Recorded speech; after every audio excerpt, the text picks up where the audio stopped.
Hey everyone, Old School Pokemon here, back again with podcast episode number 24, joined by my usual co-host, Catch 'em All Collectibles, Dan, and tonight we have a very special guest, Pokemon Radar, John. Great to have you on with us. Happy to finally be here. I know, 24 episodes in, you're finally here. It's the Kobe number. It had to make it work, but yeah, this is awesome. I mean, I had both of you on my podcast, and that's been dead for a while, so it's awesome to finally get back and do some of this stuff and talk with you guys. I mean, I talked to Dan quite a bit on our Facebook Messenger, but Nick, we don't get to chat too often, so this is good. I miss that content. Some of the best content YouTube's ever seen. That I miss that intro and outro too, like your classic one back when Nick and I were on. Yeah, that was always fun. That was a good one. I think I changed it up quite a bit, but these two guys here, I mean, John was the first YouTube content I was ever a part of, being on his channel, and then Nick got me to start a YouTube to start this podcast. So these two guys are the reason I'm here. Dan's the reason that I'm broke. If it wasn't for us. Dan's the reason I'm broke, buying Pokemon Pikachu trophy cards and Fortnite and everything.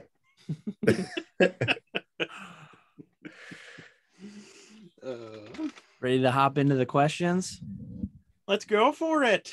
You can get us started first. So our first question comes from Java Okuma Pokemon. And I paraphrase this. It was a pretty lengthy question, but are grading companies to blame for abandoned submissions due to their horribly inaccurate turnaround times? He has 2 games out to WADA under the 35-day turnaround, and they're currently at day 140. Do you think that in a situation like that, where it was advertised as 35 business days and it takes over 140, do you think someone should get refunded the difference between the tiers? So my take on this, they're advertised as not being guaranteed, but that is a massive cop-out. I've mentioned this many times before, and I'll never really stop harping on it. It's a very simple math problem for all of these companies. They know their capacity. They know how many cards they can grade a day. As of today, PSA is about 40,000 cards a day. Back a year or two ago, when all this backlog mess started, I don't know what the numbers were, but they did. The second that they started taking in more than a year's worth of their capacity in the backlog, I mean, it's 100% on them. It should have been updated live, at least weekly. Just, okay, we've got 500,000 cards. We can do 20,000 a day. That's 25 days right there, right? I mean, and then just scale it from there. I mean, in my opinion, it's inexcusable why, and it's not just PSA.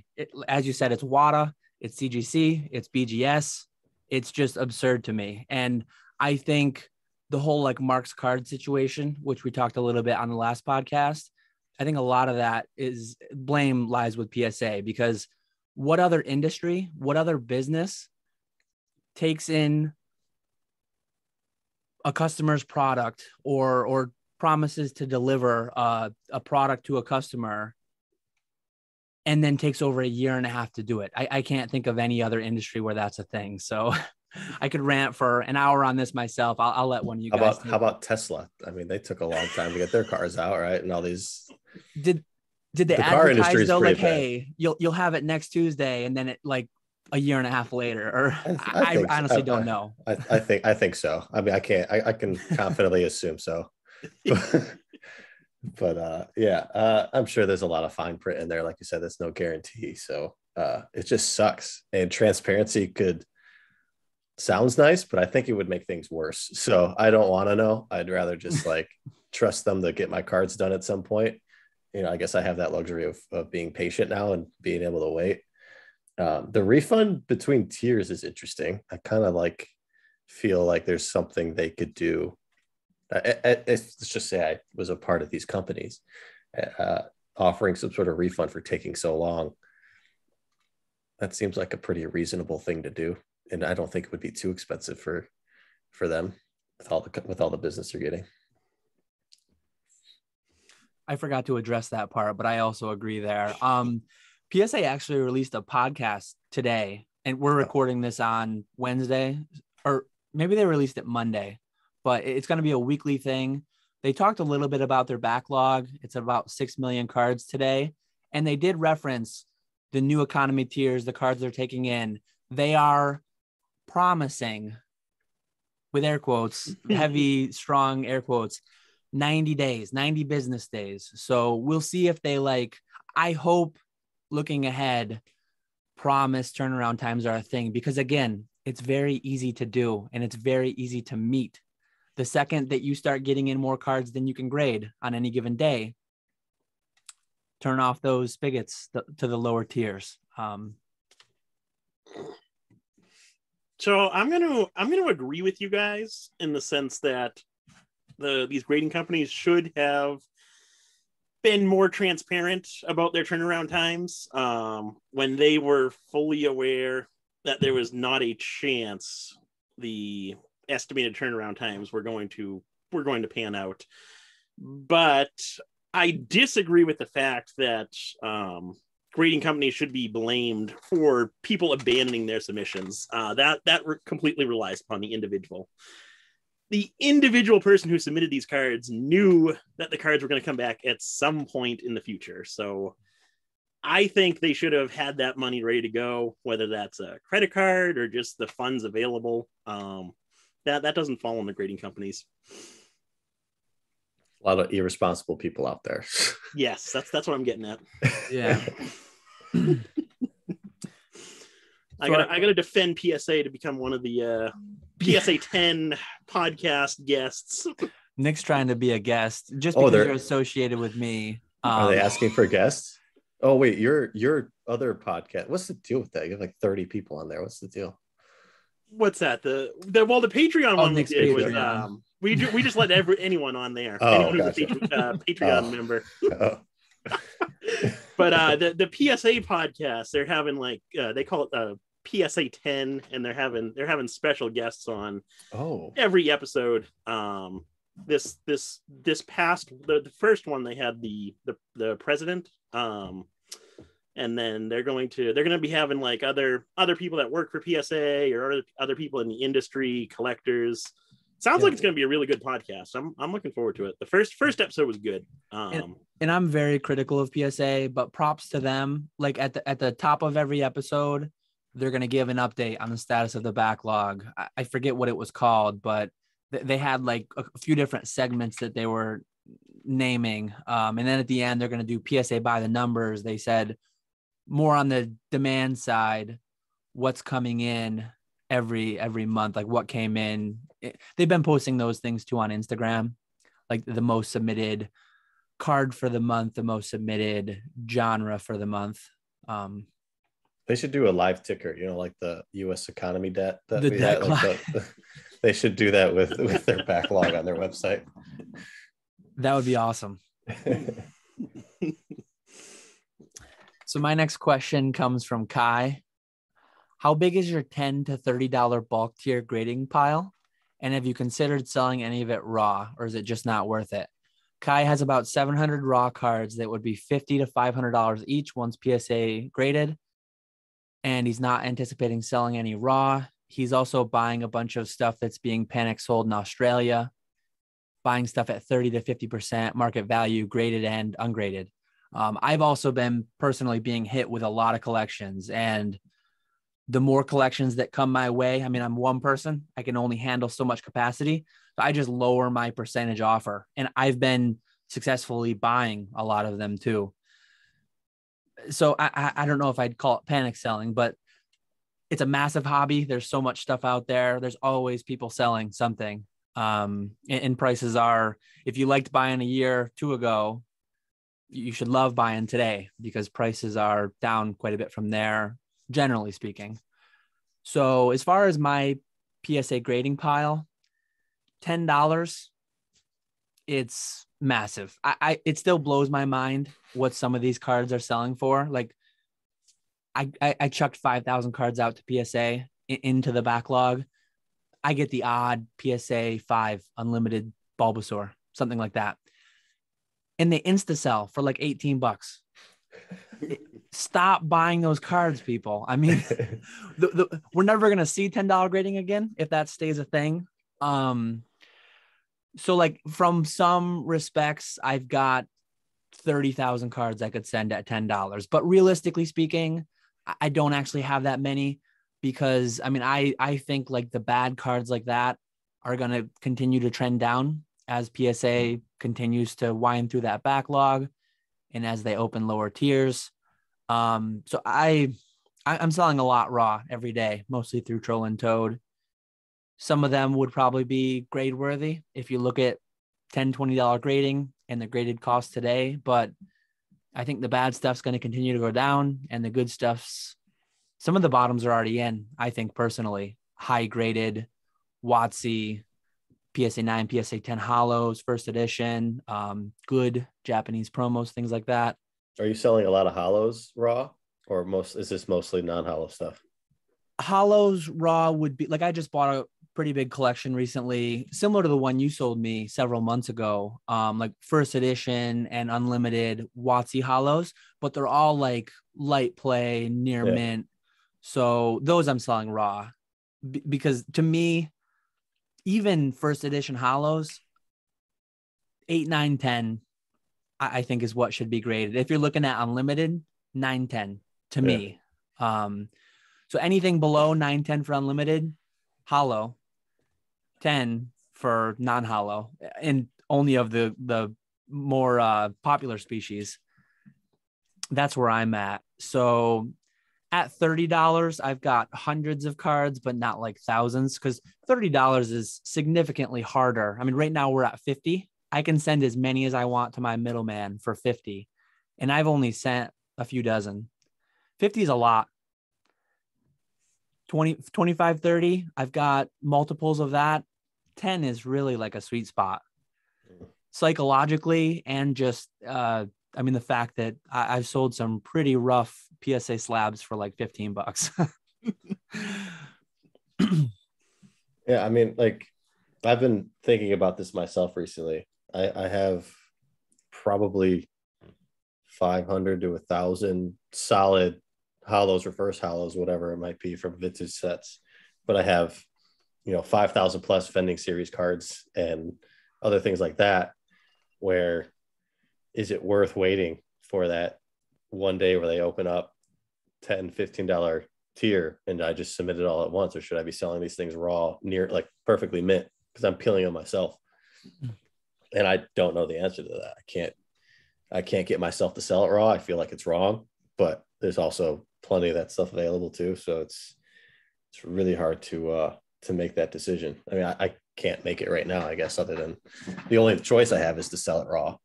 I'm not sending in a vending series, even like a Mewtwo at $50.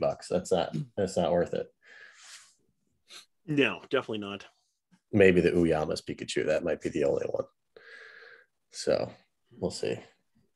What are you doing, Nick? You sell thousands of these things raw every day. So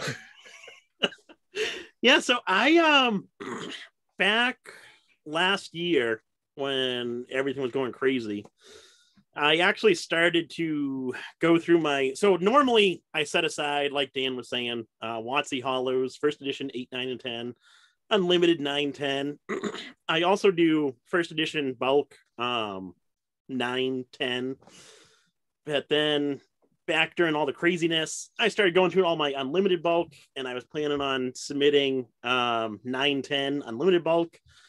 Fast forward to today, I actually just recently decided to list all of that stuff as just being near mint condition on eBay. So it's just not worth to hold on to it anymore. And so I just decided to recuperate some money off of it and slowly sell it as just near mint cards. But with like with the Shadowless base set, I still have all of that stuff that I had. Unlimited base set, I did keep the unlimited base set stuff, because I think that stuff's will be good to grade in the long term. Base set's always going to be base set. It's always going to be popular. But yeah, I probably have a few thousand cards to send off in that $10 to $20 range, and then similar to Dan, a couple hundred in that $30 to $50 range. But you don't want to send it at $50. You want to send it at 10 and get upcharged. Yeah, exactly. That's the ideal situation right there. That's the ideal situation. We're just greedy people living in 2014 wanting $6 grading fees. And 2-month turnaround times. Yeah. Those were the days right there. But yeah, I am optimistic for PSA to get back to those lower service levels. It sounds like it'll happen, according to, or from what the guys were saying on the podcast earlier today.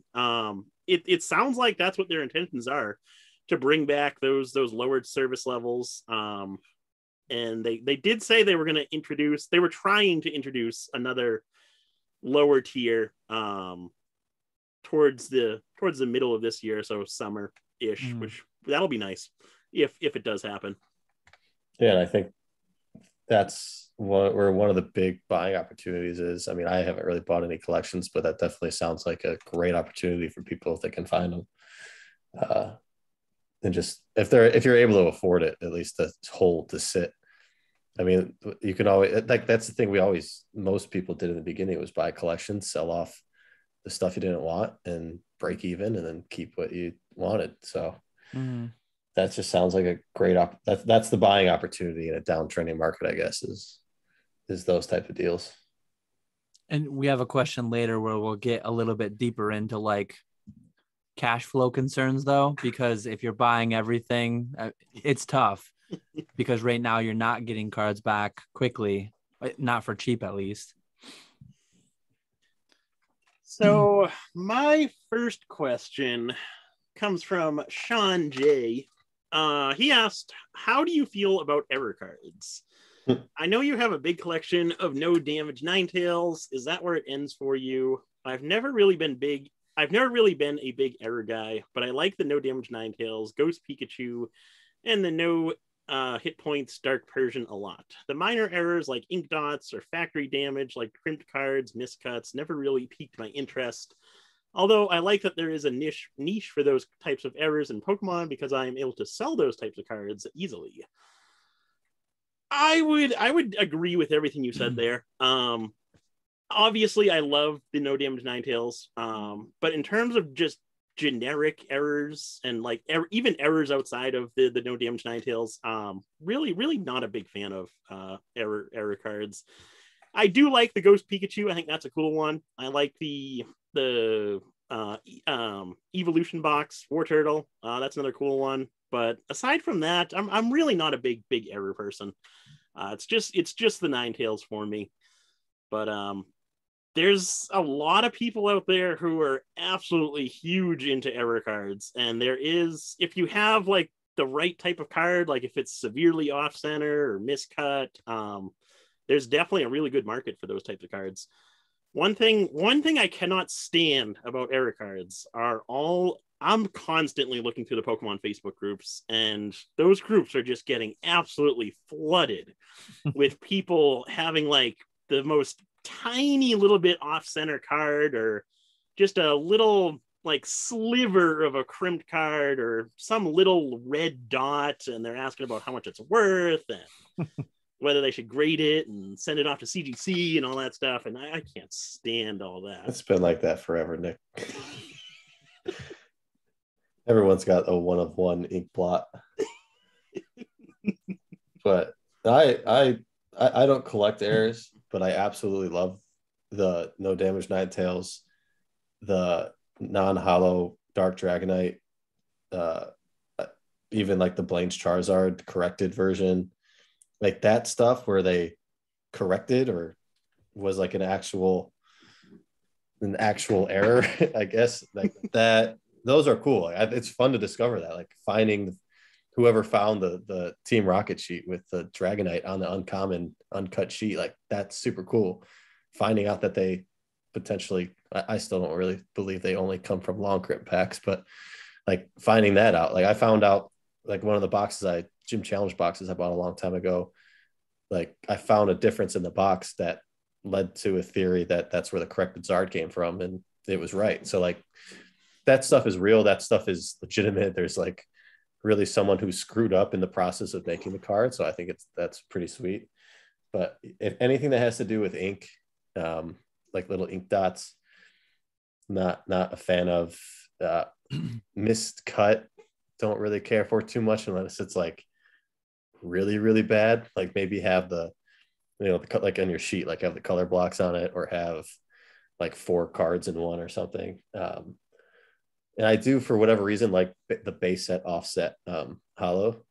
I think Quachansey has a Chansey one. Yep. Those look cool. I mean, that's just like really clearly, oh, that sheet got jammed or something. And like, yeah, that stuff is cool. I don't really collect it or have much of it, but it's fun to find and fun to hear, like find the history behind it. So yeah, that's a good way to put it. Stop with the ink dots. Just stop. Yeah, I'm pretty similar. I appreciate kind of how some of them are neat. They have neat stories behind them. Like Radar mentioned, especially when they're corrected, like when the error or the difference isn't the entire print run, because there's some of those that exist, like the 23,000 Arbok or whatever. But in every single case, the market values them more than me. I don't collect or own any. It's cool when I get one in a collection buy, because I'm like, oh, I can sell this for a premium. But yeah. It was really fun and kind of exciting. I bought a collection from a guy that I used to work with, and flipping through his binder, I'm like, I'm going to have to like dash this guy's dreams that there's not much here. Just flipping through, I see a Dragonite first edition. Let me check it. It was because it was a non-hollow Dragonite, but I knew the error existed. Just a random binder from a guy with not much going on in it. And then there was a first edition, no hollow Dragonite. 5 out of, wow. Yeah, 5 out of, what is that? 82, that set? Yeah, 82. Graded it PSA. I think it got a 9 because it was borderline 8-9, and I think I got the 9. So and I was like honest with the guy. I'm like, I'm not seeing much here. I could give you a few bucks for it. And I'm like, oh man, that's a decent error card. And I gave him hundreds of dollars for the binder. And I mean, I made out well too, because it graded. I thought it was going to be an 8, but it got a 9. So cool story that I'll remember for a long time that came from an error card. So like, I appreciate that it all exists. Just the market likes them all more than I do. So you won't find them in my collection. Except for your inked Squirtle over there. Oh, I mean, that's not an error. That's this is a masterpiece, I would call it. No, I'm imagine. Yeah, this is a rare ink blot Squirtle. The ink blot just happened to make him Squirtle Squad. That's amazing. Yeah. So my next question comes from Admiral. It's actually looks like a 2-parter. So if you had to choose what you think has more long-term growth potential between Neo Shinings and Gold Stars, which would you pick? And then there's another question of this or that. And it's between first edition base Gyarados and first edition Shining Gyarados. So, ooh, that's a tough one. It is really tough. I think they're both pretty tough because they're all great cards. The Neo Shinings, the Gold Stars, first base, and then Nick and I were asked quite some time ago in a podcast what our top 3 or top 5 arts were. And in both of our top, that Shining Gyarados was in it. So I'm so bad at picking bests or favorites. And I think these are 4 great things. If I had to pick, I'd pick the Gold Stars over the Neo Shinings. Interesting. And then I'd pick, it's so tough because like the popularity is just high on all these, but it's like, I would say it's higher on the Neo Shinings and it's higher on the first base, but the print run is too. So you've got like quite popular, quite high tier things, but they're in such different proportions. I'd It's go with first base. man. I'd go with first base because it's first base. There's way You have more to. first base Gyarados out there than Shining Gyarados. And I like there? the Shining Gyarados art. I would say so. I like the Shining Gyarados art better too, but first base is first base. Yeah, that's So- that's the correct answer. First base is first base. You can't. I'd go Gold Stars and first base. How about you guys? I'm gonna completely disagree with you on that. Oh one. man, I like it. I'm gonna go Shinings and the Shining Gyarados actually. So first the Shinings. I just think there's more people with a connection to the WotC era than there are from the EX era. And I think Gold Stars have there's probably a slightly smaller print run of Gold Stars, but there wasn't many Neo boxes and the Neo Shinings printed either, because that was a fairly low point in Pokemon as well. So yeah, I think there's more of a demand for Shinings versus Gold Stars, and personally, I prefer Shinings over Gold Stars anyway. And then with the Gyarados, Shining Gyarados was the very first Shining Pokemon. It's got a fantastic artwork, where first base Gyarados, it's first base, which is really cool, but it's a Gyarados, which nobody cares about Gyarados. Gyarados is a favorite. No, it's up there. Pokérev's favorite. It's all, Gyarados is the favorite of a lot of people. Base set. In base set, yeah, I guess so. As I sit here with my Shadowless PSA 10 that I bought.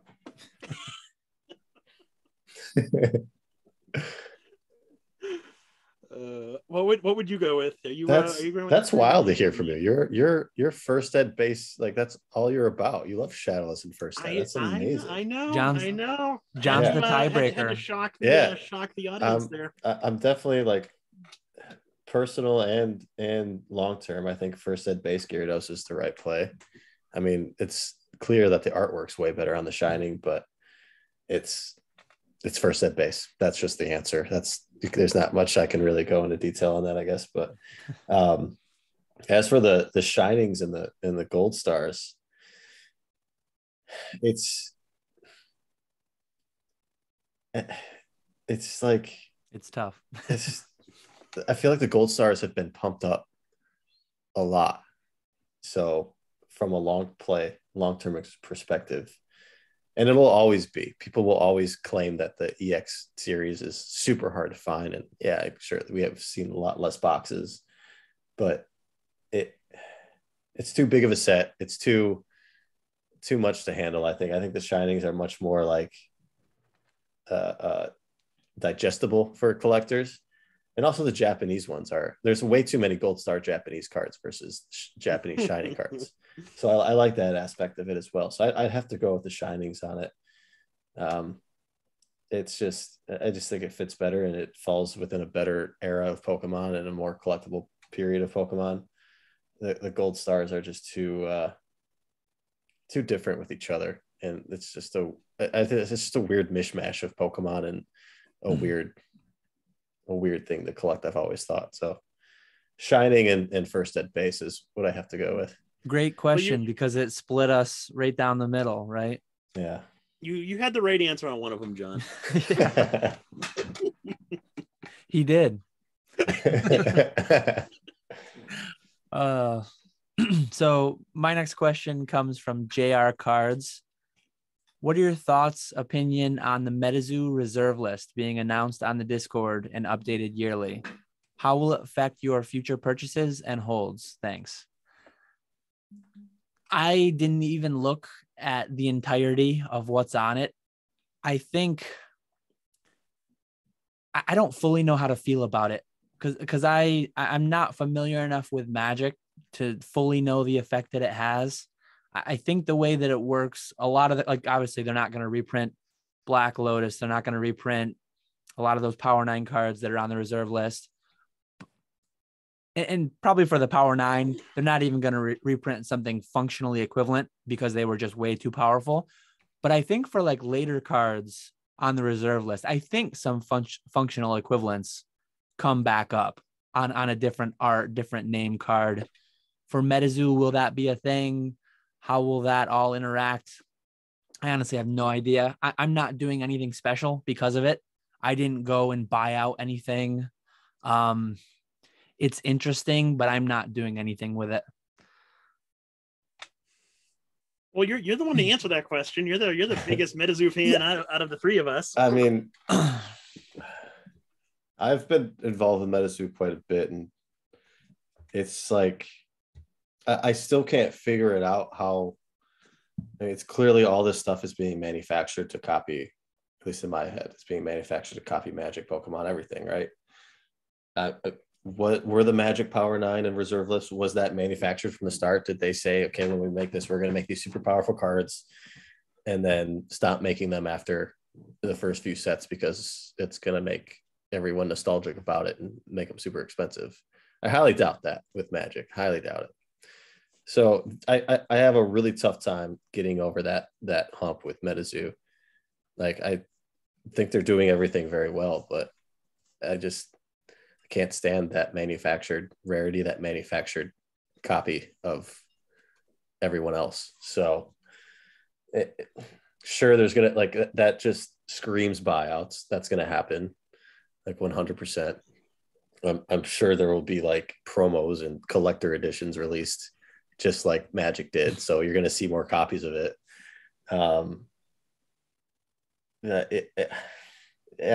don't like it. I don't play the game, so I don't know how much the players care about that. Like, are there players? I don't know. That's exactly what I was going to say. I think players don't exist, it doesn't matter that right? they have a reserve list because nobody plays the game. I don't know. I don't have the numbers on that. I know they started with some tournaments, but I haven't heard anything since. So it's they've announced some big prize pools apparently. I think they're going like the Fortnite route. Like, they're bursting onto the scene. Obviously, they don't have the size of Fortnite and all that, but they're like putting some eye-catching pots out. I think they did a $10,000 tournament and maybe a $25,000 tournament, and maybe it was total purses, maybe it was for the whole year. But recently in the Discord, $250,000 was posted on there somewhere, and even a $10,000 tournament, $25,000 tournament, that's on par with what like the winners of Pokemon Worlds get. I think they get it used to be a $10,000 scholarship. Maybe it's a 25 now.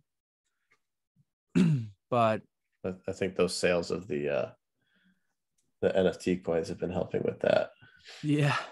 But yeah, no, it's interesting to see all of it kind of being copied and manufactured into one game. So it kind of makes sense that it's working because it's very calculated and very well done the way that Waddell's doing it.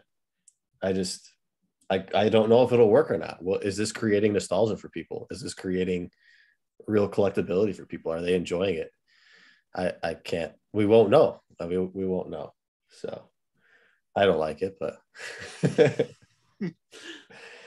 yeah, I can't see the player base of MetaZoo. People actually playing the game and collecting the individual cards. I think it's more so sealed product. People just holding on to sealed product, collecting all the 1 of 100, 1 of 1,000 promos, stuff like that. And in terms of like the prize pools for MetaZoo tournaments, like you were saying, I almost think they have to have some type of really good prize to get people in the door actually playing the game. If they didn't have a prize, would people actually play the game? It's hard to even fully know because like we're still in this weird world where travel's tougher. Yeah. I mean, like Pokemon regionals for Florida just got canceled because whatever mandates or lack of mandates or whatever guidelines are going on there didn't mesh with Pokemon. Is Worlds canceled? Is that going on? I doubt Worlds is going to happen. I highly doubt it too. It hasn't been announced. No. Okay. Yeah, no. I'd be shocked because They have like from 2.5 years ago, they have a partial season under their belts.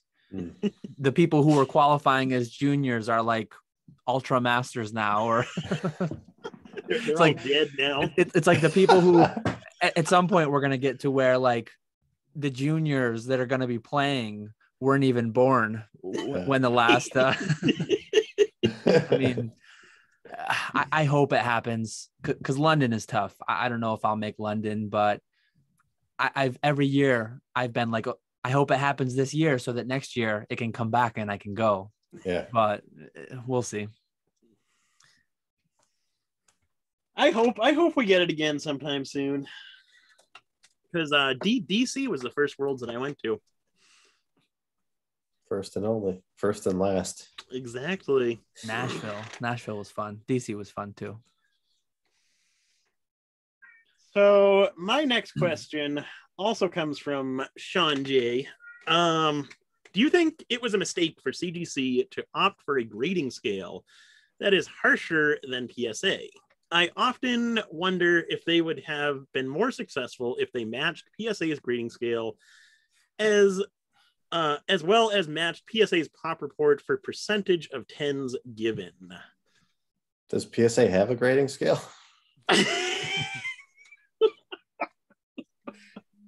Does anybody have a grading scale anymore? It changes every 2 weeks. It's true.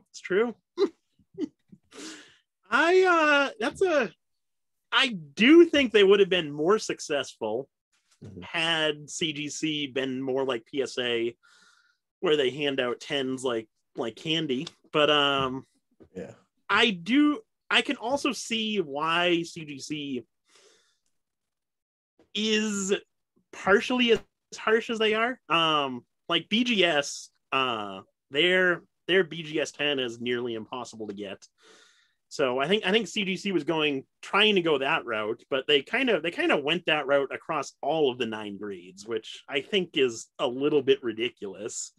I think if you could kind of mash BGS and PSA together, where CGC 10s were really tough to get, similar to BGS 10s, but CGC 9s and 9.5s were a little bit easier to get. I think that would be the ideal world. Because right now, everything just comes back CGC 8.5 and 9, and that is brutal. I don't know. What do you guys think on that one? Yeah, the 8.5 meme is real. I'm surprised it's still happening. I think the graders there are just stuck with that number. I don't know why they're giving every single card a Surface 8.5. I mean, I haven't graded with them in a long time because of that. And they actually reached out to me on one of my submissions because I think somebody was watching one of my Instagram lives, and I literally 95% of them were 8.5 Surface. So it's just been odd. And there was a point CGC started to change their, I guess, grading scale. They were pretty lenient in the beginning, or I want to say lenient. I think they were honest in the beginning. Things were good. And after the first 4 months or 6 months, things just seemed to flip. And that's when all the 8.5 started coming. And it just got way too harsh. I don't know if they told their graders, look, our 9.5s are comparable to PSA 10s, and I don't want to see 10s out there unless it's truly, truly like a perfect card. So it's just, yeah, I haven't graded with them enough recently to know what's going on with them, but from that question of you hit it right on the head. If they were a little bit more, I guess, reasonable with their 10s and their 9.5s even, they would be more successful, or people would be happier at least. Yeah, definitely. I don't know why, but my mind just went to that meme. Guys literally only want one thing. The market literally only wants one thing, and it's labels with a 10 on them. CGC would absolutely be more successful if they get it's a fine line to walk, because it's funny. Like if they were to come out of the gate and give 43% 10s, that's what PSA is putting out day after day, roughly. Gem Rate is an Instagram and a website that follows that daily and weekly. And about 43% of cards being graded of the 40,000 cards a day are PSA 10s. If CGC put out that quantity of 10s, people would say they grade too easy. Almost guarantee it. That would be like an early criticism of them if they were to match PSA's 10 rate. But the 9.5 was a mistake because it thieves some cards from the 10, and being so difficult was a mistake because people want 10s. I sell tons of them every day, and a lot of them look the same as my 9s. There's a massive overlap between PSA 10 and PSA 9 on what condition is allowed. That's really all I can say. When CGC's pop report comes out, it's going to be really interesting to just take some of these like mass graded modern cards that people are grading, like Pack Fresh, Promo Pack Fresh, Sword Shield 50, Champion's Path, Elite Trainer Box Promo, Charizard. The bell curve for that, the average Champion's Path Charizard is a 10. More than half of them are PSA 10. When you look at where the bell curve lands on CGC, it's going to be like 8.5 to 9. Yeah.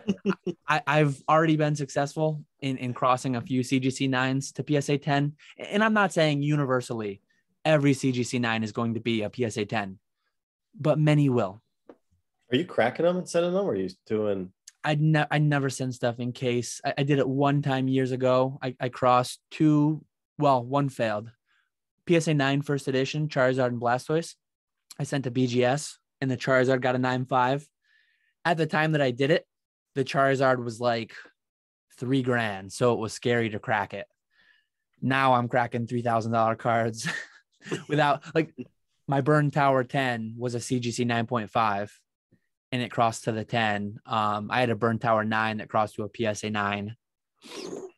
But yeah, how's that Grand Party look that I sold you at CGC 9? I think it's a PSA 9, honestly. Yeah. So that one's probably going to just stay a CGC 9. It's nice, but more often than not, I think it would grade a PSA 9. And I don't really want to. I just sent, I bought a Beckett 9.5 first edition Chansey, which was a quad plus. So there was 110 subgrade, which was centering, I think. And I just sent that to PSA in the case to be reviewed. Probably a waste of $100 and some dollars, but tinfoil hat. I don't think they can be unbiased because for them to take that card in, well, there's two things. There's two things at play. One, they don't have a good look at it. Right. You're looking at it obscured through plastic. So they're not going to risk it. Like if it's a 9.51 that they're going to round up to a 10, the worst thing they can do to you as the customer is crack it and send it raw to you. Because now you don't have a BGS 9.5 and you don't have a PSA 10. They don't want to do that. Yeah. They would rather take your money and send it back as a BGS 9.5. So I have to try once. Gotta try once, but especially Chansey, it really does make sense. Like the numbers, the math of it. Yeah. Because if you hit it, it's big. But I truly think you're substantially less likely to get it than if you send it raw, just because one, it's a more obscured view through the case, and then two, bias. Yeah. They'd be admitting in some ways, they'd be saying a BGS 9.5 is a PSA 10, and that's like an ego type thing. Yeah, I've been thinking because I cracked my 8.5 Shadow Zard, sent it to PSA, got a 9. I'm thinking about sending it to Beckett to get a 9.5 because it's beautiful. And then maybe again the PSA to go to the 10, but we'll see. I have two grand parties here, and it's funny because one was a CGC 9 that, 90% chance if I sent a CGC 9 to PSA with a minimum grade 10, that thing's coming back to me as a CGC 9, in my opinion. Yeah. But CGC 9 and PSA 9, cracked them both out, both PSA 10. Yeah. And again, I mentioned it in the video that I made. Not every CGC 9 is going to become a PSA 10, but like there was a selection bias. I picked the cleaner, nicer ones that I had to send out, and they achieved the 10. This other grand party that I just bought from you, I'm probably not going to crack it because I think it's a lot less likely to get the 10. But yeah, I truly think CGC grades too hard. People want 10s. That's Even if they want to make their 10 grade really hard, make their 9.5 a little bit easier. Make their 9.5 the PSA 10. I think people would rather have 8s than 8.5s as well. So like get rid of the 8.5 grade and that'll make people way happier. Yeah. But now, I mean, they've graded 1 million cards. They're kind of stuck where they're at. Yeah. If they were to make a massive change, it would look even worse, I think. So for now, given what's out there, buy where you see value, and I see value in buying CGC slabs at auction and then crossing them if I need to down the line. So my next question is a pretty interesting one. I mean, we've had a lot of interesting ones already, but Koro Pokemon, PSA is advertising guarantee for their grades. But when challenged, we have seen lately that PSA decline that they did anything wrong. He references my PSA 8 first edition Charizard and then TCA Gaming's opened packs. Should we just consider the guarantee dead now? So anyone unfamiliar, PSA has a financial, what do they call it? PSA financial guarantee of grade and authenticity. So theoretically, if you buy a PSA 10 card and it doesn't meet their specifications, their parameter for a PSA 10, you can send it back to them. They'll regrade it, give it the proper grade, and then pay you the market valuation difference between a 10 and a 9, 8, whatever it gets upon regrade. And then if it's fake, like if they slabbed a fake Grand Party, they would just give you the entire market value and destroy the card, presumably. Years ago, I talked about this on the forum a lot. I actually successfully, years ago, I opened an EX Ruby and Sapphire box. Everything was pack fresh, gem mint, beautiful cards, mint plus, I guess. And like 6 of them had big creases in the top right. They were all graded 9s and 10s. And at the time, EX Ruby and Sapphire, PSA 9s and 10s, like Magmar EX, Hitmonchan EX, Mewtwo EX, $50, $60, whatever they were. So PSA just paid me out because they were graded 9s and 10s with creases in the top right. They didn't admit to damaging them there. I'm 99.9% sure they did. The way I packaged them, it couldn't have really happened in the mail. I opened them myself. I wouldn't have sent them if they were destroyed out of the pack. But basically all they said was, yeah, we missed this when we graded them. We'll just stop talking to us. We'll give you $200 and go away. The problem is now the numbers are a lot bigger. I had one other successful guarantee. It was a PSA 9 Gold Star Charizard. At the time was worth about $1,000 and it had a crease in the foil. They regraded it to a 6. They paid me like $600 or whatever it was. And they were good about it, but it was a 3 grade differential. And with the EX Ruby and Sapphire ones, it was a 3 or a 4 grade differential. They had no way of saying like, yeah, that massive crease, that's a 9. We're going to leave it a 9. But today what I've seen, and I think the most egregious example, you guys all know Professor Oak Cali. Yeah.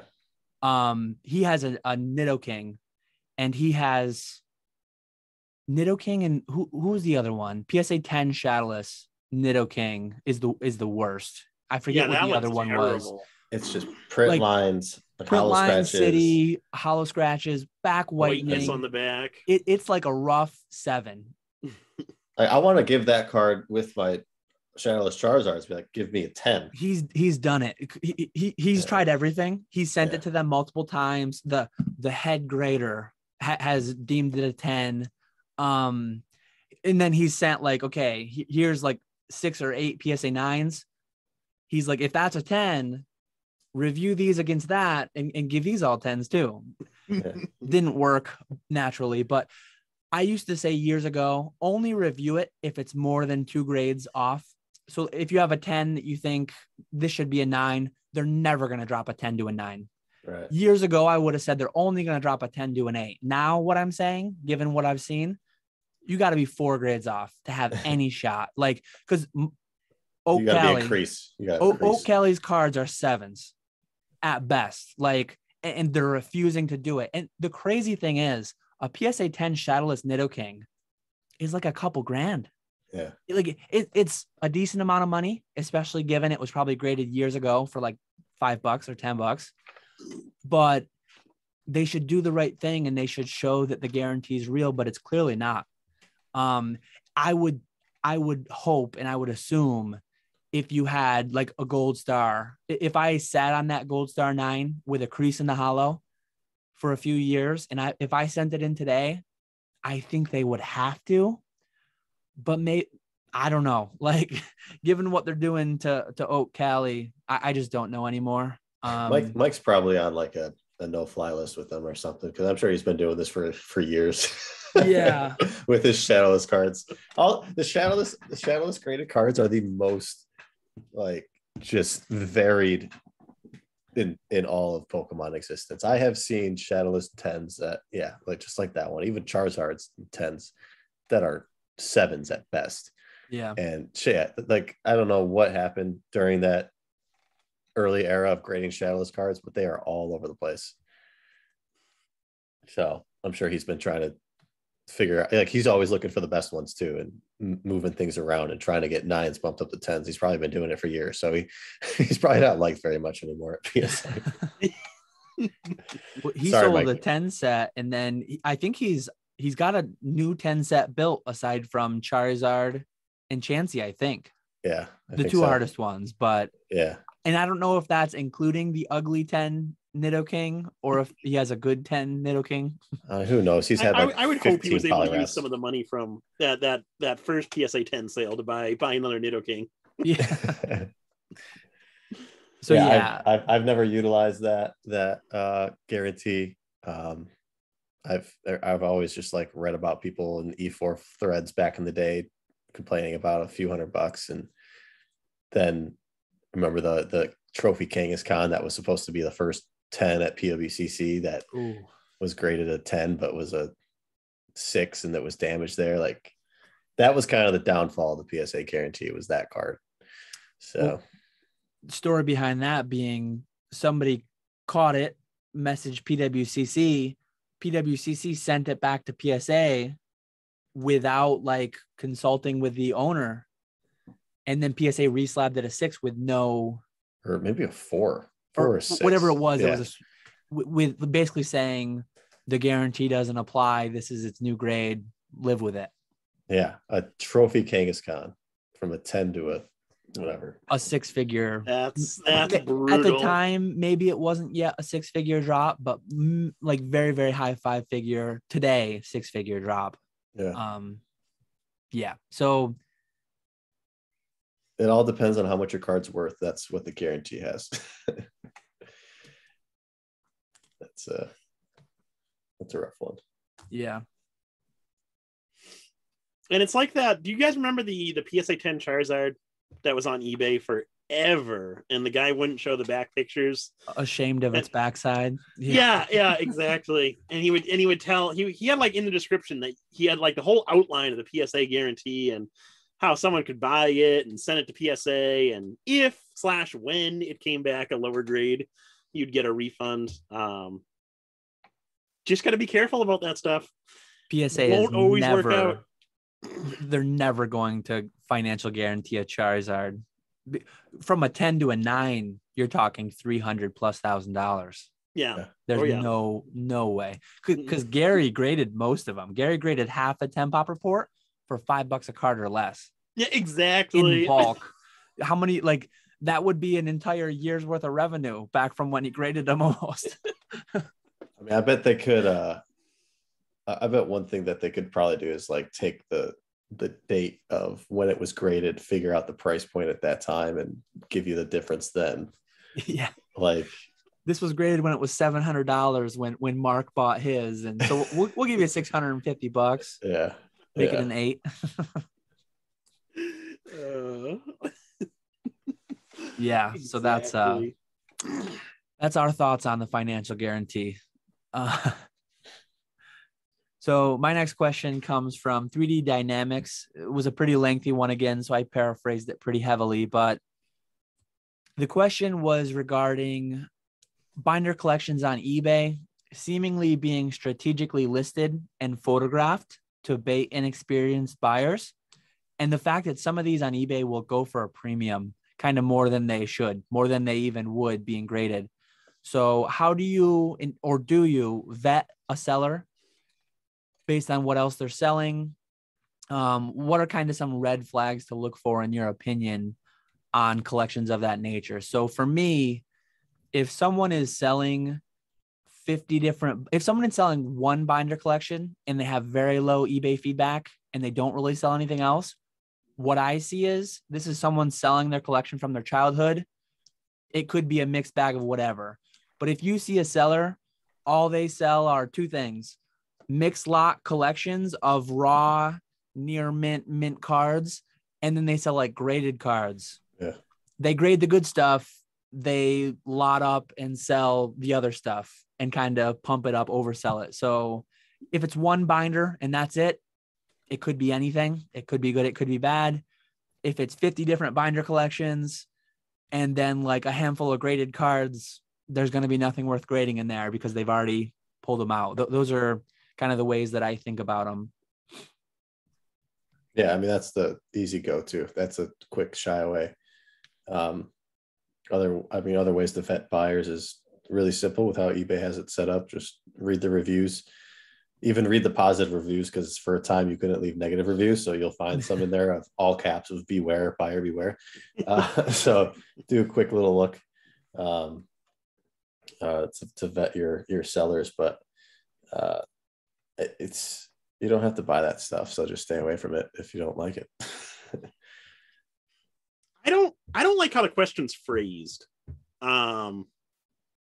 Wait, well, that was Dan's. I paraphrased it. It was well, really no, like how he said collections strategically listed and photographed to bait inexperienced buyers to go for a premium. They're out there, though. I just think that's smart selling. But you gotta hear me out here. So that's a good point. Yeah. when you're listing something on eBay, you want that thumbnail image to have all of your hollows on it.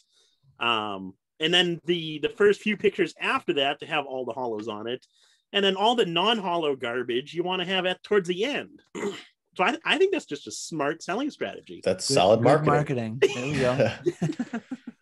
But in terms of the actual question, I would agree with what you guys said. Look at their feedback, look what else they're selling, look what they've sold in the past, stuff like that. Don't buy binders from Nick. I actually have my strategy when I sell them, because I don't want them to come back, and I always way undersell what I have. Like I have a couple stacks of damaged, heavy play, creased, bent. A lot of them are. That's pretty harsh for some of them though. Like there might be some PSA 7s and 6s in there, but I always weigh like these are really bad. Don't buy them. But if you do, like I just want them gone. I want a little money. I don't want to throw them in the trash. But I also don't want a negative, and I don't want them to come back. Well, you can list those PSA 7s as near mint, because that's what they are. Yeah. See, I spend hours trying to find the right angle where you don't see that crease.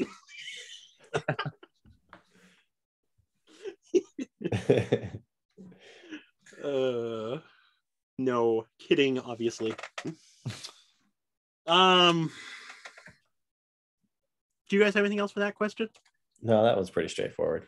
Yeah. Covered it. So my next question comes from Chase I. My question is in regards to scaling up your operation. I found it quite hard to maintain a high level of accuracy, efficiency, and effectiveness as I continue to take on more clients and subsequent increase in sales.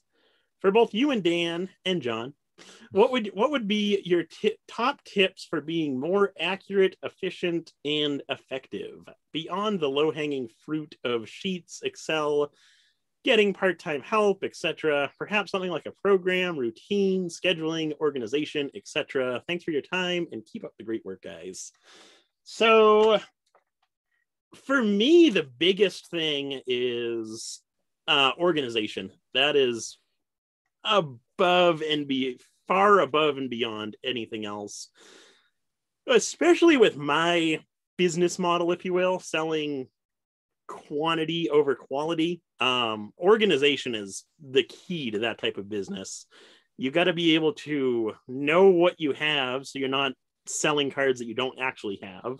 And then you got to know where certain cards are, so that you're able to pull those cards and ship them out quickly, so that you're able to save time and all of that stuff.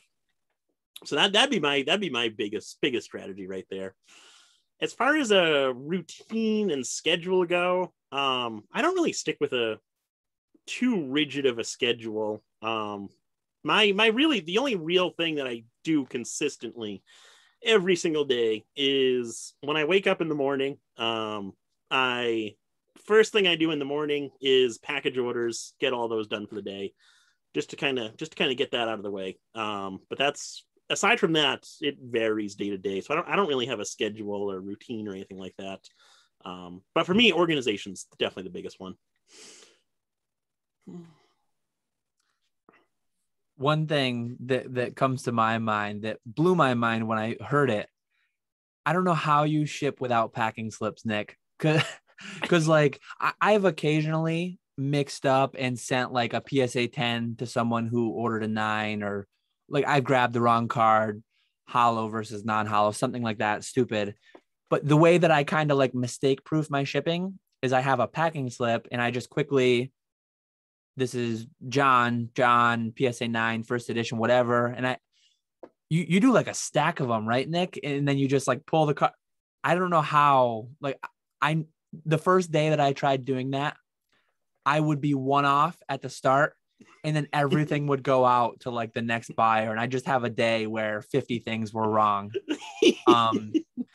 So the way that I prevent that happening is using packing slips. And then like I pull everything, packing slip, shipping label, just in a tall stack. And as I go through them, I check, okay, this is John, this is Mark, this is whoever.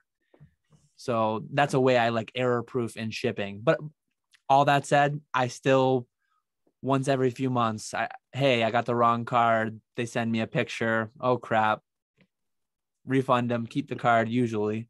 And then if it's something big, like I usually double check, triple check when it's over $500, over $1,000, something like that. Generally, when I've made an error, it was like a CGC 9 McDonald's hollow promo, and I accidentally sent the non-hollow one or something. At least it's low value stuff like that. Yeah. Yeah, I do complete opposite of you guys. Once I got to like 10 orders a day, I said that was too much work, so I stopped doing it and started selling the high-end quality stuff, I guess. But I mean, it's still, yeah, organization's always the key for stuff like that. It sounds like this guy is ready to hire some people, or maybe like look into getting some actual software. I mean, I don't know if you have any sort of barcoding system or inventory system that for you guys, like. I don't. I'm like, there's got to be an at-home solution for something like that that's fairly easy to use and easy to track. Because I can't imagine doing what you guys do. Like I have 100 listings up maybe on eBay, and I take sometimes like an hour looking for a card because I just don't remember where I put it. But yeah, I mean, it sounds like this guy's ready to. If he's serious about, like, if you ever use the word scaling up your operation, you're pretty serious about what you're doing, I feel like. So yeah, maybe take that leap and go for a business loan or something and hire some people, get a warehouse. I don't know. That sounds like a pretty good thing you're doing. So yeah, or just do what I do and do less work and sell bigger cards, and or just be happy with where you're at and don't do any more. I don't know how, it's all personal situation stuff. Yeah, I don't know how you guys are listed on your screen, and I don't know how it'll be for the viewers, but John, and then me in the middle, and then Nick. Nick is like the low dollar, high volume. I'm in between, and John's like the ultra low volume, ultra high margin stuff. Yes. So I've got this on half a screen, so it's probably not how the people will see it on YouTube, but it's the way I'm seeing it right now.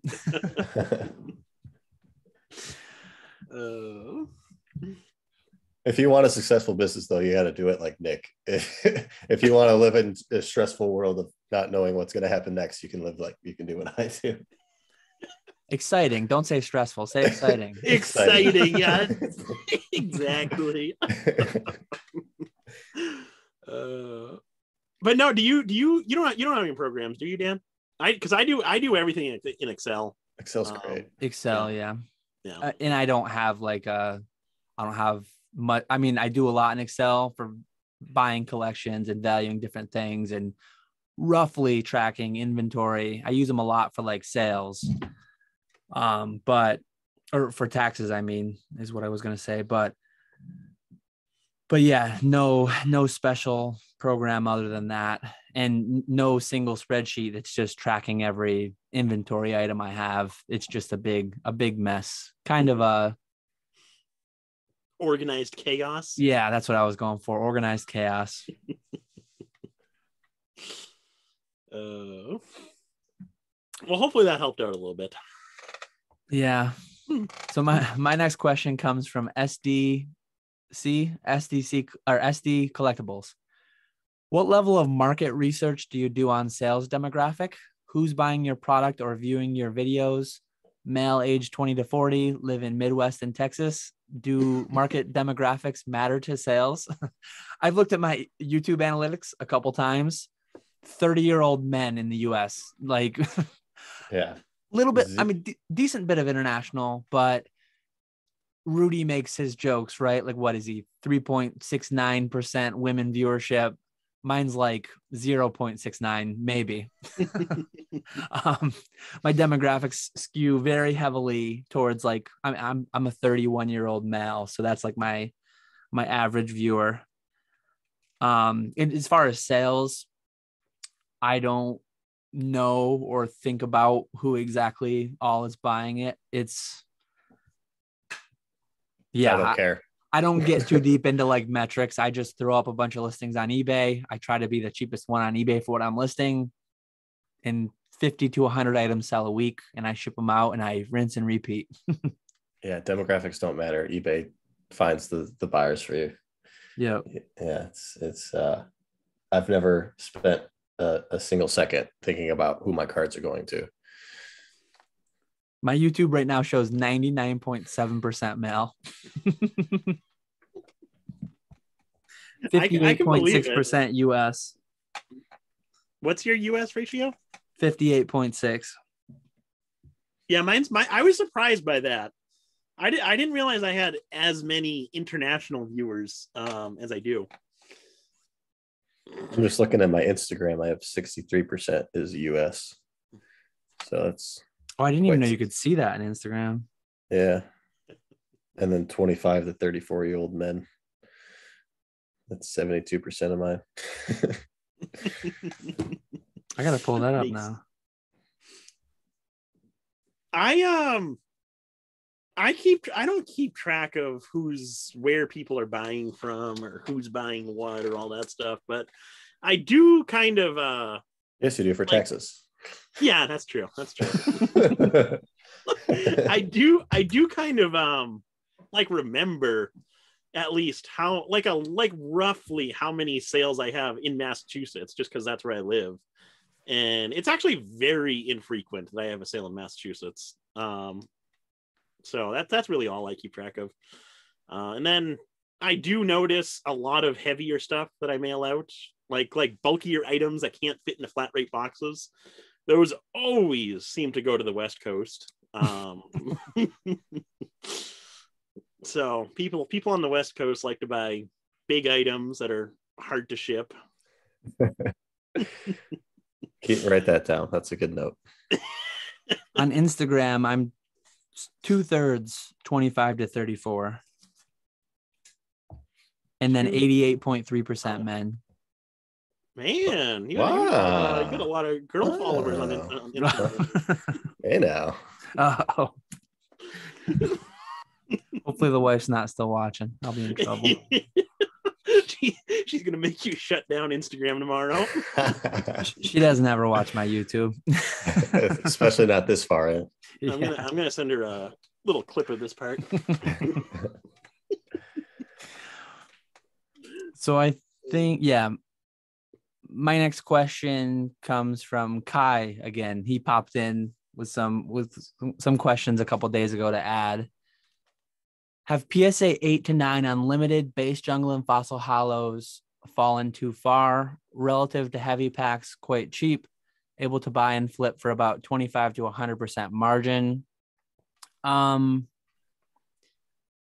we were talking earlier, unlimited, I mentioned like 910 for the hollows.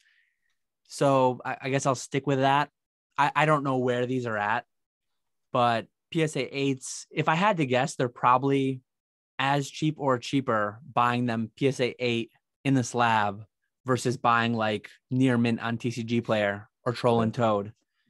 I don't necessarily think that's like bad though. Pokemon's been in a weird place for a long time where cards just sell for too much of a premium in the slab. Certain cards should lose the greater money, and they're just not. Like a PSA 5 unlimited Bulbasaur that I talked about earlier. I should have been punished for that. No one should have paid me $15 for that. So these PSA 8 unlimited jungle hollows that might sell for like, because I sell them on Troll and Toad. I want to say some of them go for like 10 to 20 bucks. They're probably 10 to 20 bucks PSA graded. So some people might see that and think like, oh, they cost this much raw. They should cost this much plus a premium for being graded. And I don't necessarily agree with that. I think a lot of cards should have 0 premium graded because there's just so many out there. Unlimited isn't literal, but it's pretty damn close. They printed a lot of base jungle fossil.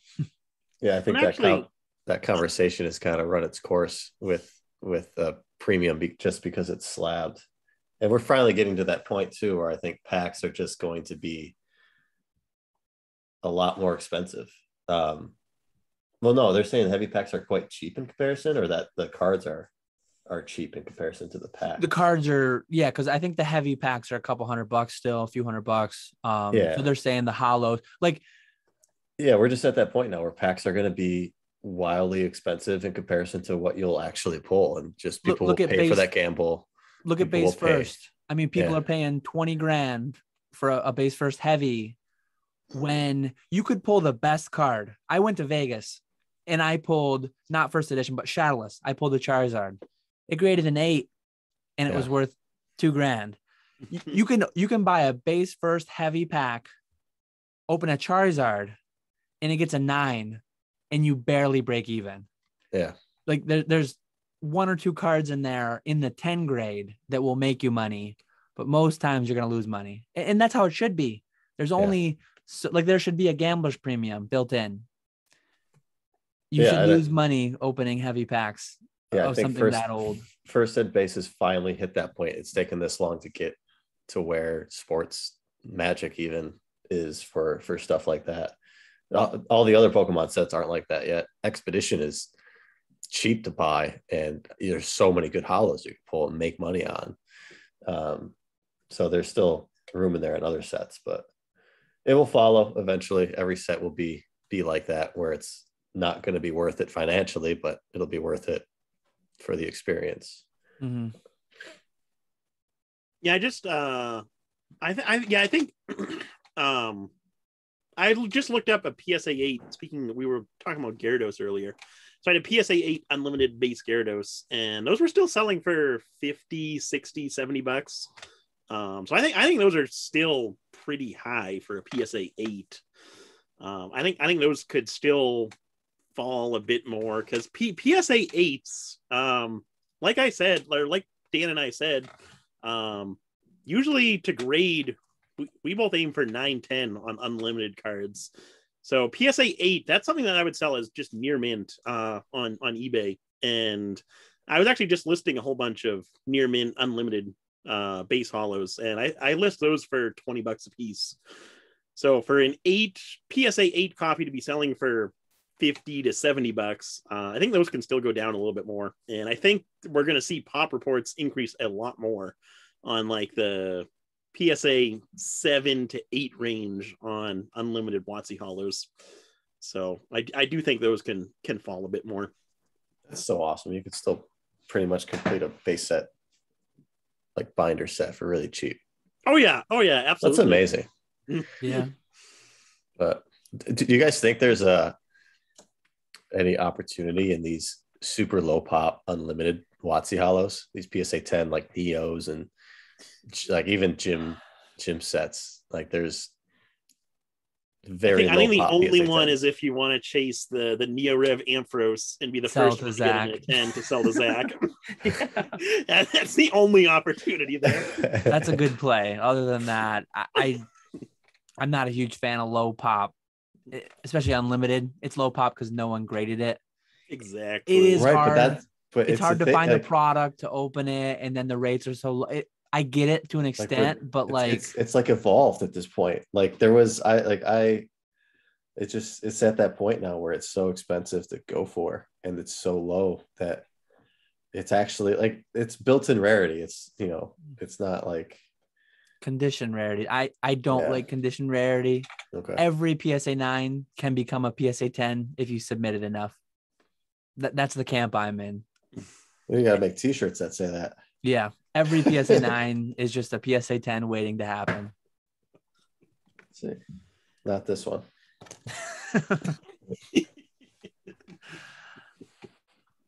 Look at, and if you ever question that, if you ever don't think that's right, look at Oak Cali's Nido King. Yeah. that Nido King's parents told him he could be whatever he wanted to be when he grew up. And he shot for the stars and he made it. He's a PSA 10. All it took was money being submitted multiple times. Yeah. That maybe, who knows? It's a good analogy right there. That one had to be a first pass 10 because no one would look at that and say, "Oh, I'm gonna crack this. I got robbed." Like, yeah. No. and people would say, "Oh, I don't know if that one's is that a 2 cert or was it like a 4 cert?" I think it was a relatively new one. So I think it was a 4 cert. I was gonna say people would say the whole 2 cert thing, whatever. It wouldn't happen again. It still happens. I tend. It's a I try to two-cert. not like when is it okay? When I graded, okay, it was. So that makes sense. Yeah, here we go. When I graded 10, I take pictures of it, I put it on eBay, and I sell it. I try to not look close at it because, like, if you really look close at them, 10s look like 9s to me a lot of the times. I don't want to see anything. I just want to sell it. And every 9 looks like a 10, but that's just how it is. Yeah.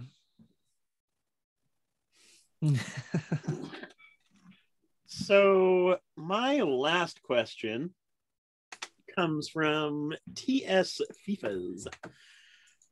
So you both do Pokemon, eBay, etc. for a full-time job, which for some people would be an awesome job to have. What would make your day-to-day job even better? Or what better perks of the job do you wish it had? 401k match, insurance. Mm-hmm. Those are 2 big ones right there.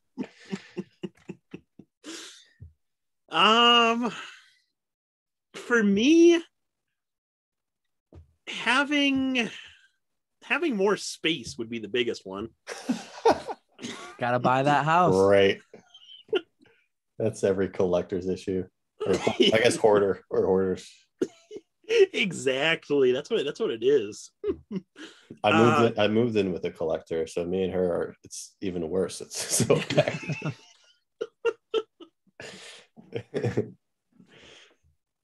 And then having more space, hopefully at some point in the semi near future, once I get a house, having someone to package orders for me would be like a dream come true. I would love that. So that'd be another big one for me. And then just not having everything rely upon me.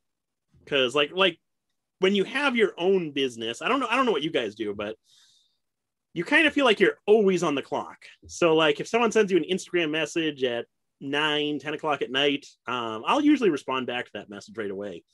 Mm-hmm. So there's never like a time where I'm completely okay, I'm done for the day, no more messages, nothing going on till tomorrow or until Monday. Even Saturday, Sunday, I spend a few hours every day answering messages on eBay, getting stuff listed, getting cards sorted. That's usually when I'm the most productive with the stuff that I need to get done just for myself, because there's no packaging going on. So it would be nice not to just be working all the time. Well, that makes sense because you don't have a routine, like you said. So that is true. That is true. But that's one of the hardest things to do just as a human is to set a disciplined routine, especially when you don't have someone to set it for you. You have to set it yourself. So yeah, but that on its own would create more issues. So just different ones. It's an endless loop of never-ending stress. So Nick was describing an employee, and that's the last thing I want. I'm very happy not having employees. It's funny. Nick just closed down his Troll and Toad Evo account. I actually we traded. Oh. I bought out his Troll and Toad Evo inventory. They're transferring it to me. And then I traded with him a lot of my TCG player inventory. I haven't closed it out completely, but I haven't added new cards to it in like 2 months. Once a week I'll get a thing and I'm like, crap, I need to just empty that out. So I quit getting sales. I'll sell a Versus Seeker for $2 or whatever, and then have to plain white envelope it, and I hate it. But Troll and Toad Evo is like employees without the official title of employees and without any of the paperwork or headache.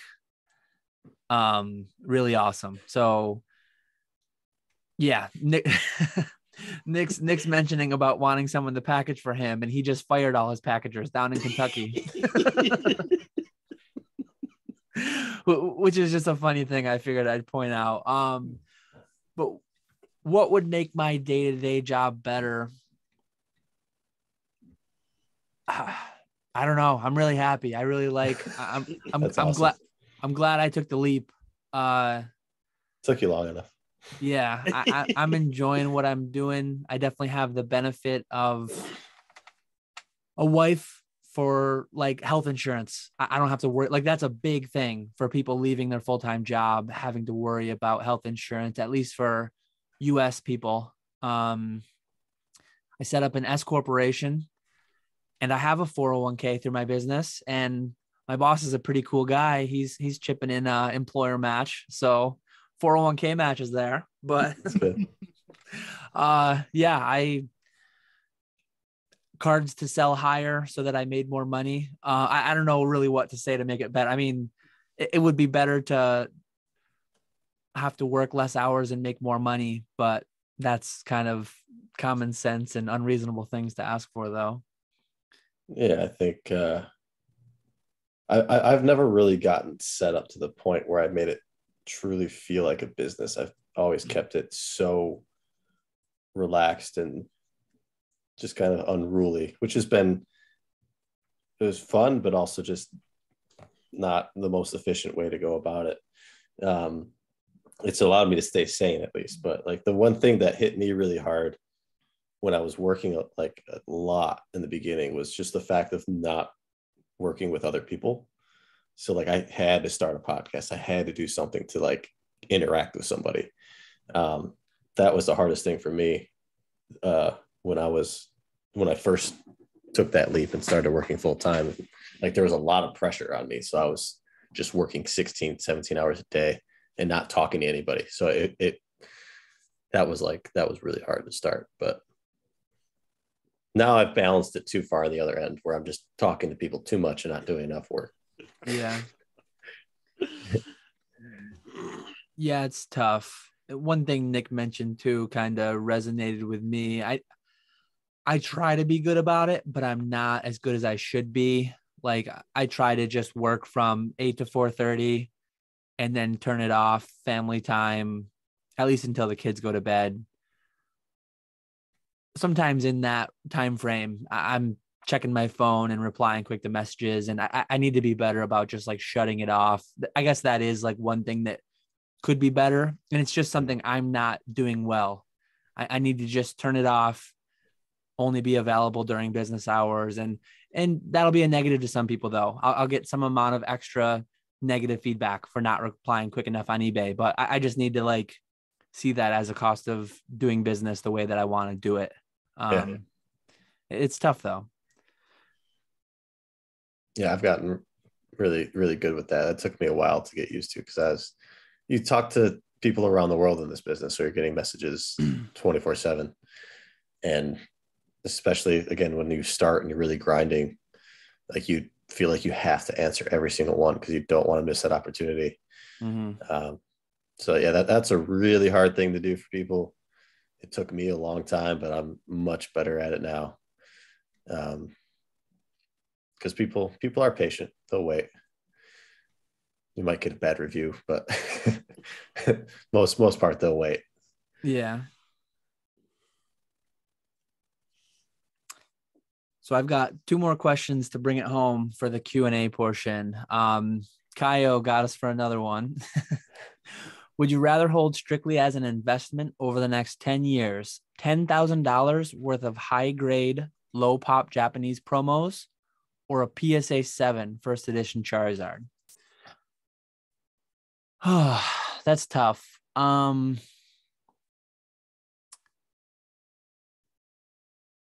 That's really tough. I like first base because it's first base. And I feel like I've been buying big collections of it recently because I kind of feel like it's one of those things that maybe bottomed. But what was stipulated here was a PSA 7. Yeah. I'm not crazy about PSA 7s, even though it's first base and it's Charizard. I just have this thing against anything below like PSA 9 for whatever reason. It would really depend on which specific low pop Japanese promos. Like Burn Tower, I don't know what low pop means exactly. Burn Tower's relatively low pop. It's a beautiful artwork. I don't even know what it's worth in a 10 right now. It's one of those cards that's hard to value. Like 3,000 to 5,000 or something. Is that I what think they're the selling lowest for? on eBay, I listed mine. I think the lowest on eBay at the time was like 5,800, and I think I went like 4,800. I think the last sale was like almost a year ago for like 3,500. Wow. At least on Pokemon Price. Maybe there were private ones. Maybe there were other ones that aren't showing up there. But I'd rather own a few cards like that, I guess, than the PSA 7 first edition Charizard. Part of it being I have higher grade PSA first edition Charizard already. But like investment too. Yeah, we're not talking for your collection here. We're talking investment purposes. Yeah, you have nothing. We're You an have nothing investment else. channel. I don't like that word with Pokemon. So like which one do I think will be worth more money, right? Is the real question. And someone's got a gun to your head, so you have to answer. It's really tough, but I'd go with the promos, and I don't know which exact basket of promos I'd pick, I guess. I need to really dig into it to find out which ones felt the most undervalued, but I think you could put together a basket of Japanese promos that would outperform the PSA 7 Charizard for sure.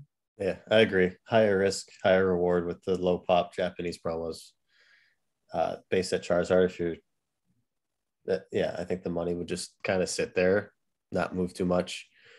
In moments it would move a lot, but overall after 10 years it wouldn't move too much.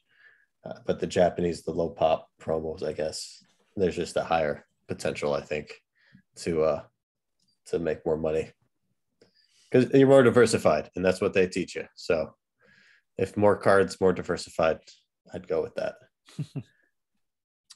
I'm going to say save up a little bit. That's not part of this thing. And buy a PSA 8 first edition Charizard. Because like you, the PSA 7's a little but if you could save up and buy a PSA 8, that's not part of this thing. Nick's cheating. Now, even with those two, low pop Japanese promos or a PSA 7 first base Charizard, I would take the Charizard. I really don't know Japanese cards. I don't have any interest in most Japanese cards. So for me, I like the Charizard better. I think there's a lot of people. There's a lot more people who know Charizard versus these obscure Japanese promos. So I think your buyer pool is going to be a lot higher. Obviously, the population is going to be a lot higher, but it's more of a liquid item, I would say. Definitely the safer bet. But Yeah, we're trying I to would make definitely go money with here. Yeah. Risk it to get the biscuit. Well, yeah, that shows what kind of investors we are. That is true. That is true.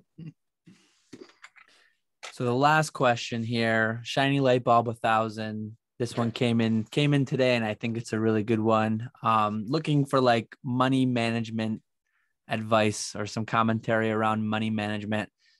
It is so easy for me to overspend in this hobby, and I sell about one item a week on average on my eBay store. So I'm often spending more than I am selling. I know this question is kind of vague, but do you both have any tips on how to not overspend that you've learned over the years? The hard part for me is seeing a really good deal on eBay, and I think I can flip that and make my money back plus some extra, but it takes a while for it to actually sell. So I'm out that money until it sells. So I think the most important thing is like taking stock of your situation and setting a budget. Like, I don't know, some people listening to this will be like the three of us doing this full time, needing to pay themselves some amount of money every month to like live and have shelter. Figure out what your cost to live is, figure out what you need to pay yourself, if anything. Or on the opposite side of that, like if you've got a good job, stable income, all that, figure out your budget that you can allot to Pokemon over every given month. And a thing that I've said over and over, great deals come up every day. Every day there are like hundreds of thousands, if not millions of dollars of deals out there being sold on auction or some random websites. John's trophy hunting 3 days a week in the mornings on YouTube. Be careful buying all the good deals, because sometimes like these once in a lifetime deals, they might pop up like every other year. I've bought some massive collections that if I was like eating up all my cash flow, buying every great deal, I would have missed the amazing ones that I wasn't expecting. So like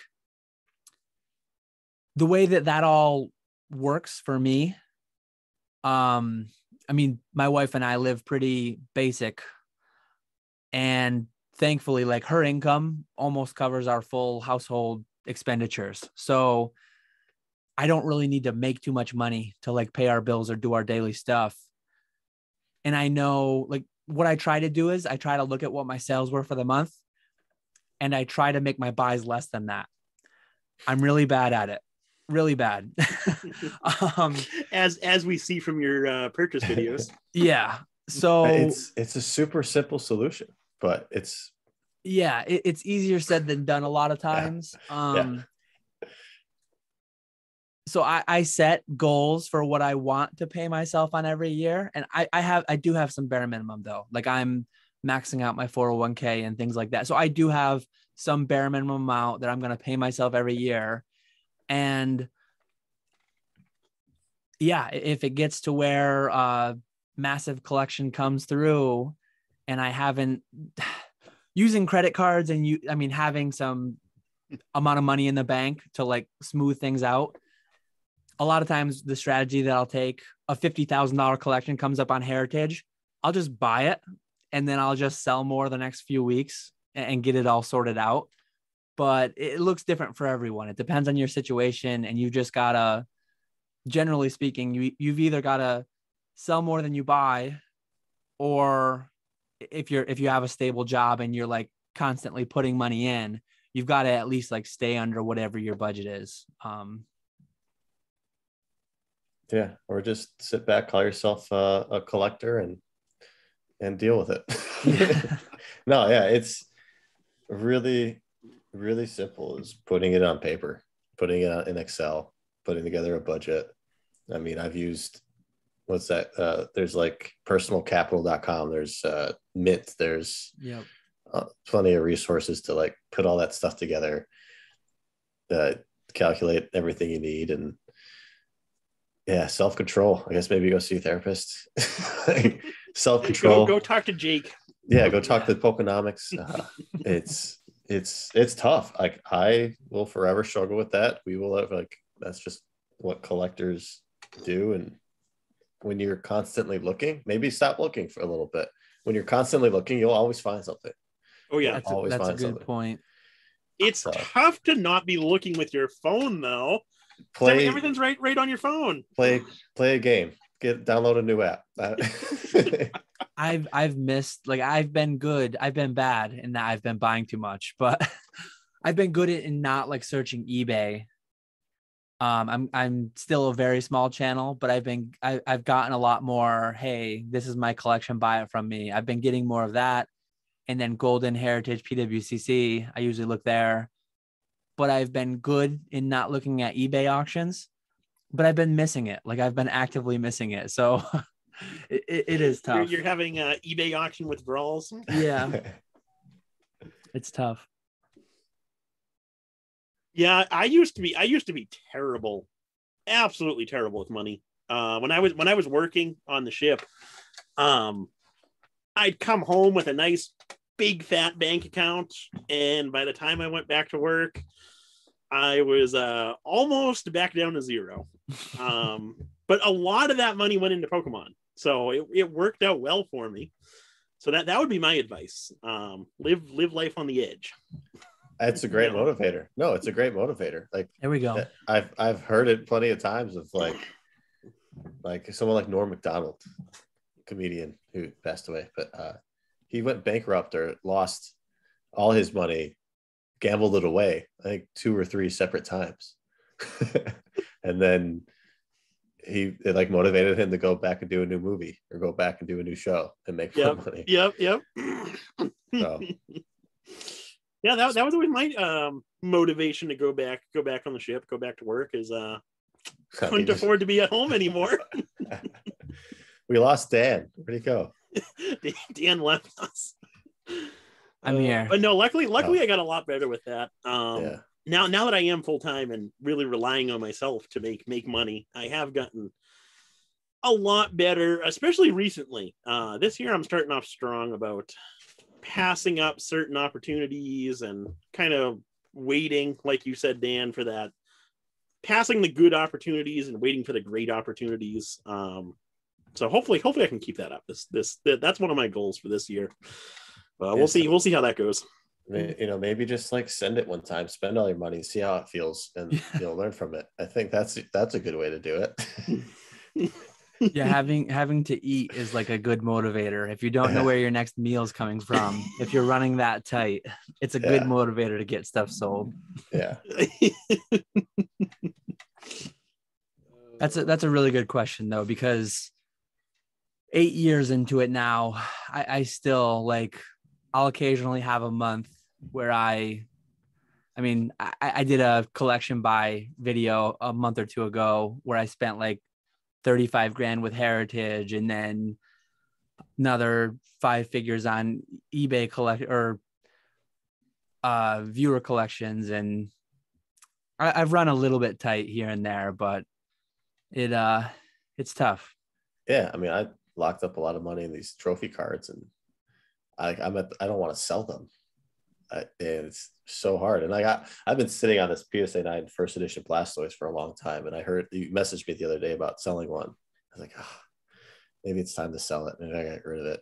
But like, I wanted to put together a PSA 9 set, but I don't think that's going to happen. So yeah, it's just, like, I go through phases. I go through phases of collecting and phases of, like right now I need to sell stuff. So time to load some stuff up on eBay, do some whatnot streams, do whatever. But yeah, I don't know. Sometimes it just takes that experience of, like you said, what's my next meal going to be? I don't have enough money for this. Got to pay rent.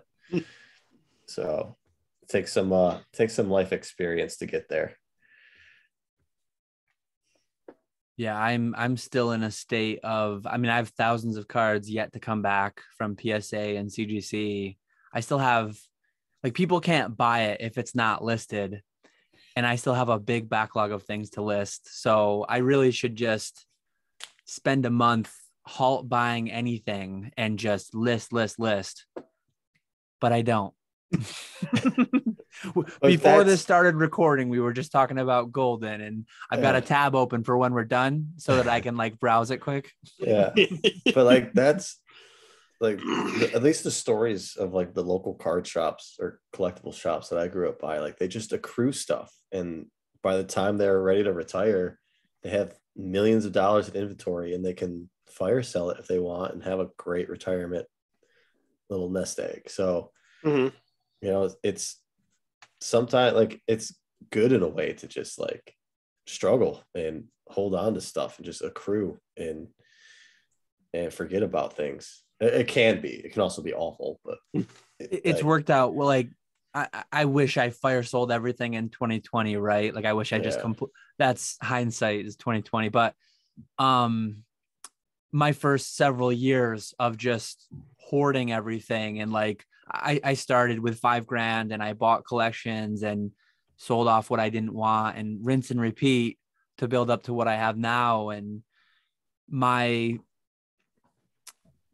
backlog and my kind of overbuying really, I mean, that's why I was able to quit my job and start extracting money out of this, because that all worked out well. But that's what happened to me too. Like definitely fortunate in a lot of ways that it went that way. I mean, I didn't start buying in 2014 thinking I was going to be quitting my job, doing all this full time at any point. Part of that's just luck that I was passionate about something that many other people became passionate about years after me. So I was kind of in early, right? Yeah, that's exactly what happened to me. I just accrued a bunch of stuff. I spent all my money that I had extra on Pokemon, and like you just got to that point where, oh, I'm making more money doing this than my job. I can leave. And that's not gonna, I mean, that's not lasting forever. I mean, it's slowed down significantly, obviously, since last year. Like even I'm looking at other opportunities, hoping to find another job. Like I want to make this a side hobby again. At least until the next like crazy boom. It can just be a cycle, you know? Because I'm not built out to grind hundreds of orders a week. It's just not for me. But yeah, it's quite stressful living life on the edge with something you love doing or love having. So that it can be. That is my feelings every single Monday.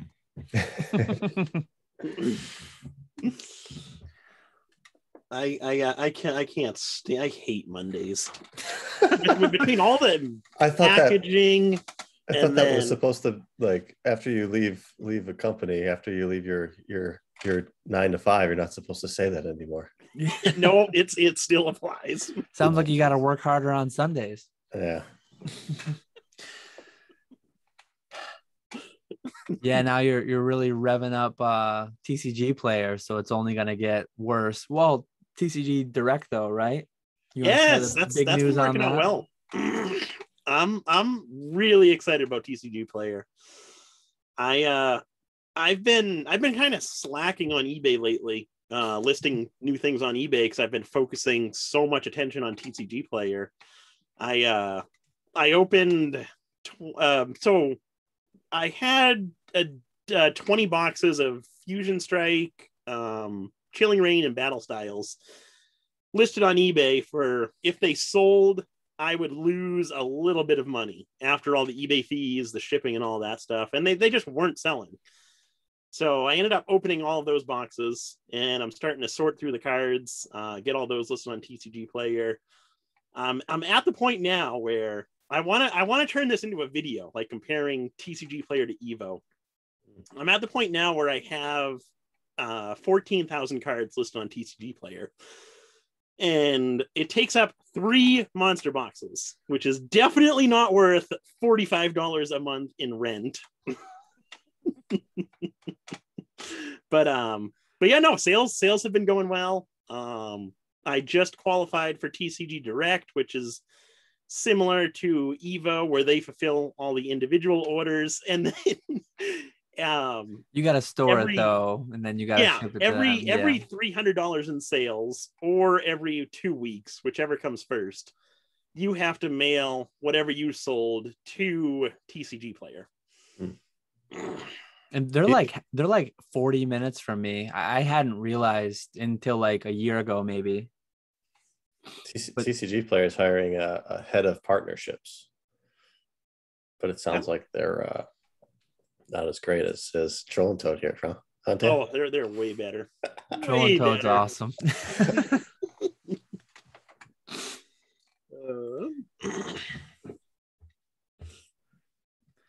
No, Yeah, but we're done with our Q&A. We've that kind was of all just the questions? transitioned. Yeah, we've kind of that was all the transitioned into questions. whatever here. Yeah. Well, you mentioned Golden. We were talking about it earlier. There's a lot of crazy things on there that I don't think I've ever seen go to auction. So you're going to have to go through those. You're going to have to do your own video on it, but there's uncut sheets galore. There's a beta starter deck case. Oof. Or like just sealed, not like a whole case, but a sealed. A display of like 10, right? Yeah. Wow. So there's a lot of crazy things. I don't know what Golden did or who they made contact with to get these things, but they've got some wild items in their new block now. Of course, the Illustrator and Trophy Pikachu and all that. what do you guys think about the Illustrator? We were talking about this. I don't know. Was it the Patreon that you were a part of, Dan, or was it one before that? The one we were I talking was about in. this in one of our Patreons. What we thought the Illustrator would go for, whether it would be is this the PWCC higher one? or lower than the previous PSA 7? Is this the same one? No, this is a different cert number. Okay. And the last one sold at PWCC for how much? I think it was $375. $375. And that was peak. Yeah, that was 2020. Yeah. I think there's more awareness now, though, of trophy cards today than there was then. I would say so. There's been public sales of illustrators from Japan that were higher than that afterwards. They graded better, but I don't see it doing, especially mixed up with such incredible items. I don't see it doing much better than 350. So maybe right on par with the last one. I would think it would be the same or slightly less. So I just pulled it up. It was sold in late February of 2021, so almost exactly a year ago. It'll be really interesting to see. It starts tomorrow, it looks like. So, and they're like 30-day auctions, I think. Yeah, pretty lengthy. It'll be really interesting to see. I think I don't see it being significantly down, but I also don't see it being significantly higher. And there's not a lot of great marketing from Golden on this stuff usually, so I don't think it'll shock anyone. Might be a good time to buy. Yeah, I got an extra $400,000 sitting around to spend. Yeah, if I was spending $400,000, it would. I get that it's consistently sold for decades now as the highest in the hobby, but it's not my ultimate chase in the hobby. Like, I would much rather have any of the original Pikas. I'd rather have that first edition sheet that's up there. Yeah, I mean, the Illustrator is cool, but the market values it. Well, I don't have near the money to think about buying it, but other things that I don't have near the money to think about buying are a lot better, and they're cheaper yet. So yeah, it'll be fun to watch. I don't know. It'll definitely be fun to watch that one. Yeah, this whole block that they have up is pretty historic. I think it's got a lot of crazy stuff in all. A lot of games too. Yeah, this could be a good sense of the high end market and where it's at today with the amount of big items that they have. Mm-hmm. But yeah, I just traded a Trophy Pika PSA 7 full art, the number 4. Did you talk about, because I was in your live early, you talked about it later? It was, so last week I showed some of the stuff, and then earlier today I went over kind of like the rest of the stuff I got. So I mean, I bought that thing for $19,000 at the Chicago National, the Sports National, and I think I got roughly what I was asking for, 35 in trade, maybe a little bit more depending on how some of these things sell. But I just got a mishmash of items. I got a PSA 4 first at Charizard. I got a Pika ring that was it's got a little dent. I think that's why it was graded so low. I got a phone card Articuno. I got Giovanni Scheme. I got a CGC 8 Shadowzard. Just a mishmash of solid cards, mostly like lower graded, low tier trophies essentially, for a low grade high tier trophy. I think the long term play is to hold that Pika, but it was ready to move it. It was my extra 4, so I think it was a solid deal for the both of us, and happy to move that. I mean, those things don't move around too often. I don't think there's been a public auction or sale of a full art Pika yet. Has there? Not in years. I remember years ago, I think it was a raw number 4 that sold for like $3,000 on eBay, because I was bidding on it at the time, and it was like, that was a ton of money back then. But that was like 5 years ago, maybe a long time. I would love, like you mentioned, we got another half art coming up on Golden. We had one on Heritage. We had a couple on PWCC. We have not seen a full art, and it's kind of weird because they're like the more recent ones, and they're the more plentiful ones, right? 6 per year per place instead of 3. And I own 4 of them, so I have a vested interest in seeing what they do. So I don't want to be the one to send one to auction, but I want to see someone do it. Just my opinion, I would value the full arts more than the half arts. I think that I'm not a fan at all of the half arts. I like the half full arts, that were real cool. Full arts more, like the artwork of it. Yeah, but I mean, it's that's what a lot of people have been saying recently, is that the full arts would do better, but I don't know, because of the year attached to it. I don't know. You've got the age, you've got the rarity going for the half arts, right? So the objective measures, the half arts win. The subjective, some people lean towards the full arts, maybe some people lean towards the half arts. It's hard to say. Yeah, there's just so little awareness. Like, getting a 10 on any of those is nearly impossible. Like, even the half arts too, I think.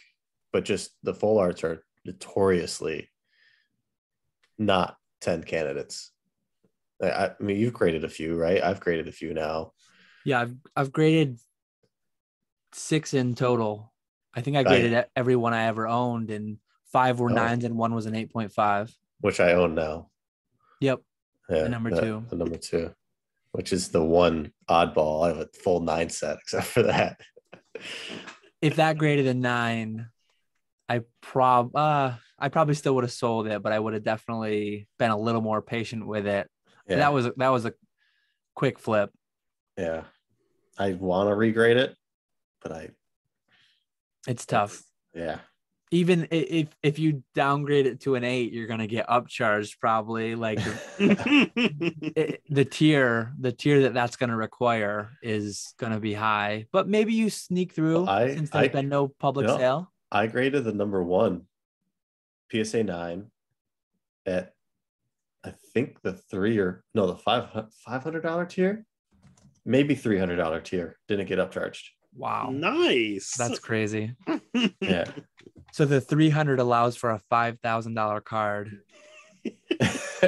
Realistically, you should have been upcharged to like the $2,000 tier, which allows for 25 to 50. Yeah. Yeah. Yeah.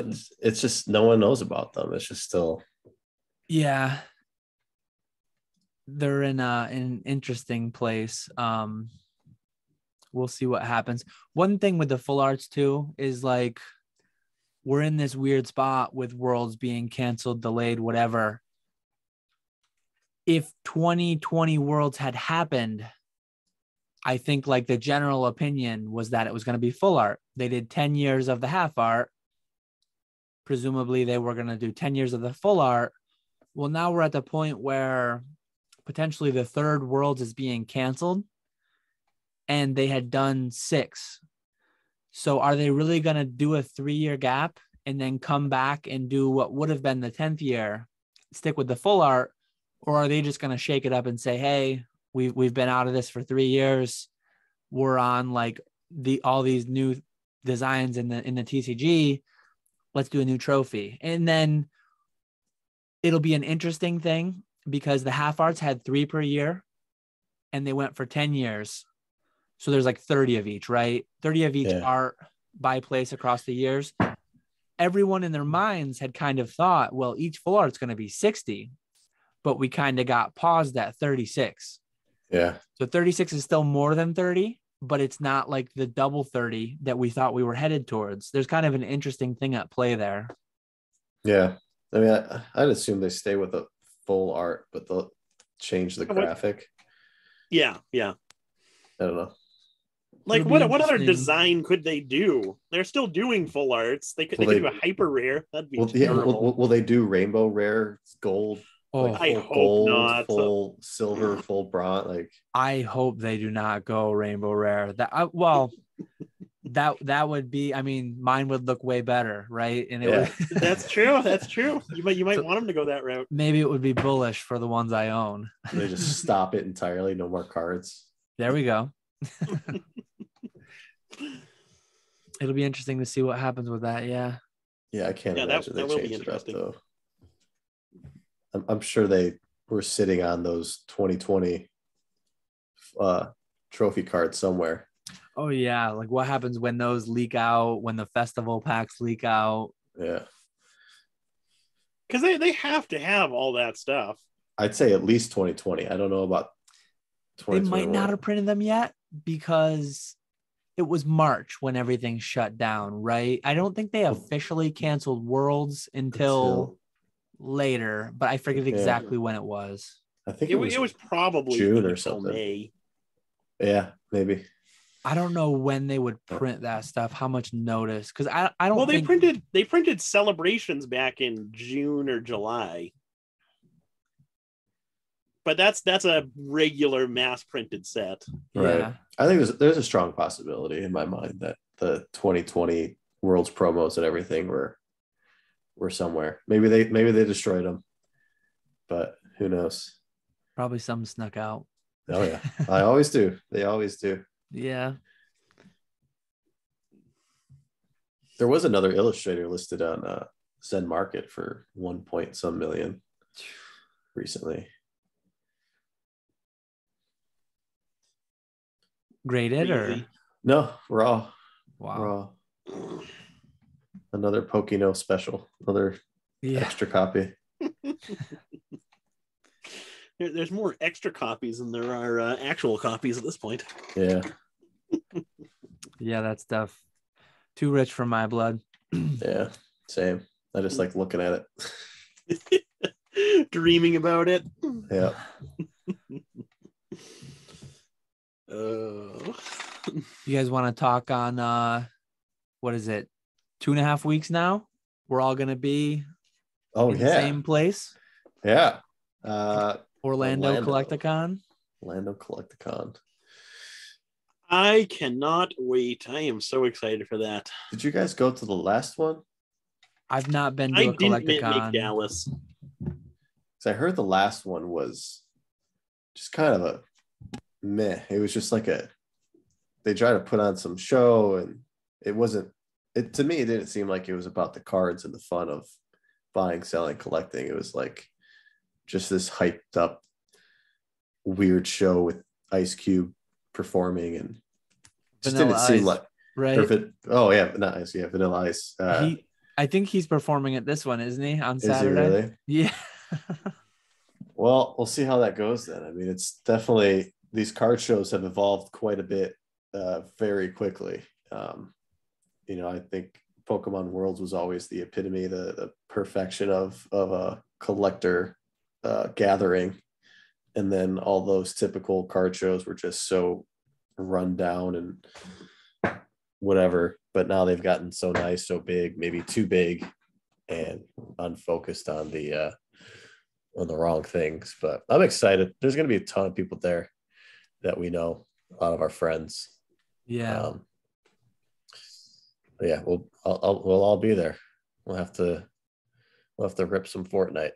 Yeah, and that's There the we main go. thing. The main thing for me is like the people that I get to see. I saw both of you guys in Vegas back in October. That's the last event I went to. You went to Leonhardt's pop-up shop, but that whole weekend, like Nick and I didn't go. I was looking at Instagram and I'm like, man, everyone's hanging out, having a great time, and I'm not there. No, the Friday night, the like VIP like influencer night or whatever was the closest feel to the last Pokemon Worlds because it was just like the same people and a solid night. And then his pop-up shop event was just pretty phenomenal. I think it just blew up more than he thought it would. So, Yeah. But it was fun. Definitely a good weekend. Nice. Yeah, I'm hoping sales are going to be good at CollectCon. It'll be interesting to compare it to. I vended at the second event, the second ever CollectCon event, and sales were really good then. So it'll be interesting to compare them to now, how sales compare now, where kind of the hype has died down, but the events are bigger. So we'll see. We'll see what happens there. Definitely more people. Are you bringing stuff to sell, Dan? Or are you just going? I'm probably gonna go with like a backpack. I might have binders, might have a couple things of PSA slabs, sale trade. I don't know. But my main thing is gonna be just going and seeing people. If sales happen, if buys happen, great. But that's not gonna be the goal for the weekend. Are you just getting your own spot? Is Zach going? Is that going to be? Zach's going. He's not vending. Okay. What did I do? I got 3 tables, and then Crystal Pokemon and Pallet Town Pokemon got 1 table right next to me. So we'll all be there together. Okay. Which will be nice. Yeah. I can't stand sitting behind those tables at shows. I have to move around. Yeah, no, like if it's anything like what even was the name of that? The one down in Tampa. Collectors Con. Yes, if it's anything like that, it's gonna be a miserable weekend. Yeah. But no, it'll be either way, whether it's busy or not. It'll be exciting just to see everyone, hang out with everyone. Mm-hmm. I'm gonna definitely treat it as a mini vacation. I'm flying down Thursday, flying home Monday afternoon. Okay. Yeah, I think Laura and I are going to Disney afterwards, so we're going to spend a couple more days. Nice. There you go. Yeah, really make it a vacation. So that'll be fun. Yeah, I think. No, I just got back from Arizona, so it's nice to keep going to these warm spots every few weeks. I tried tempting the wife with Disney. Oh, it didn't work. Didn't happen. No. Dang. 2 young kids. She can't leave them for that long. I'm probably just going to do 2 nights. Yeah. I was asking Nick, Friday, Saturday night or Saturday, Sunday night? What would be if you had to do 2 only? It's always been Friday, Saturday. Fridays, shorter day usually, right? For setup and all that. Friday is not even, it's only open Saturday, Sunday, right? Oh, it is? Yeah. Oh. The event's only Saturday, Sunday.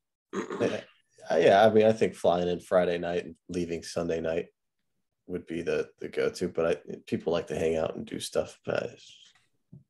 See, I thought Saturday and Sunday night, because usually there's a lot more going on Sunday night after it's wrapped up. Yeah, but I'm lame, so I don't. One thing I gotta figure out is like I think the Vanilla Ice concert Saturday, which I'm fine missing. Sunday though, I think is the box break, and I think it goes till 6 p.m. And there's not like a huge flight selection with where I live up in the woods in New York. So the one thing I was running into, like I don't know if there'll be a late enough flight out Sunday that I could be there the whole time. So I was leaning slightly towards Saturday, Sunday night. Yeah, fly back Monday. Yeah, I might go that route. because then if I do Friday night, Saturday night, then I'm going to be back late Sunday. I guess missing the whole weekend with the kids and stuff. Whereas if I go Saturday, Sunday, I get to see them on Friday, and then I'm cutting into a work day on Monday anyways. Right. So got to get the boss's approval. Yeah, I'll have to see when the flights are exactly, but yeah, that's probably the right move. And yeah, people definitely will be getting together Sunday night more so than Friday probably. And that box break is going to take forever. I forget where I heard it, but I think I heard that they want to have all 4 boxes broken in like an hour and a half. Yeah, which that terrifies me. There's for anyone who buys. There's no way, unless they're doing them there's at the same time. That's what I think is happening. There's 8 or so people opening packs, and I think they're just going to be. If they have 4 tables on the stage and they just do them that's reasonable and fine to me. Or do one after the other, just do cascading opens, almost like at Leonhardt's thing. Yeah. And just cascade down, and then by the time the 4th one's opened, you go back to table 1. They've already got the pack part unsealed, ready to go. That's probably how they'll do it there. Pokemon Saves the World. That took way too long. And that was people opening their own packs, and they weren't organized or ready for it. There were logistical issues going on there, and hopefully they can have it all set up properly. But I need to find out when that hour and a half is scheduled to be, just so that I can make sure I'll definitely be there for that, because I'm going to try to win some packs. Yeah. I think Blake Martinez said he's doing a shadowless box break as well, just off to the side. And how crazy is that? A shadowless box break being a side event. Yeah. For anyone who doesn't know, Heritage is auctioning off currently. They're live on Heritage. Base set first edition, Beta Magic, Yu-Gi-Oh! Legend of Blue Eyes first edition, and then MetaZoo Kickstarter. Crazy slate of box breaks. That beta still blows my mind. That's what I'm more excited for. There's not a lot of those, and you rarely ever see them. So that'll be really exciting. I mean, I've seen so many Pokemon boxes open now at this point. Not that I don't I still love watching it, but the beta magic is just really, really exciting. And I don't even own any beta cards or anything or alpha, but I just love watching that stuff.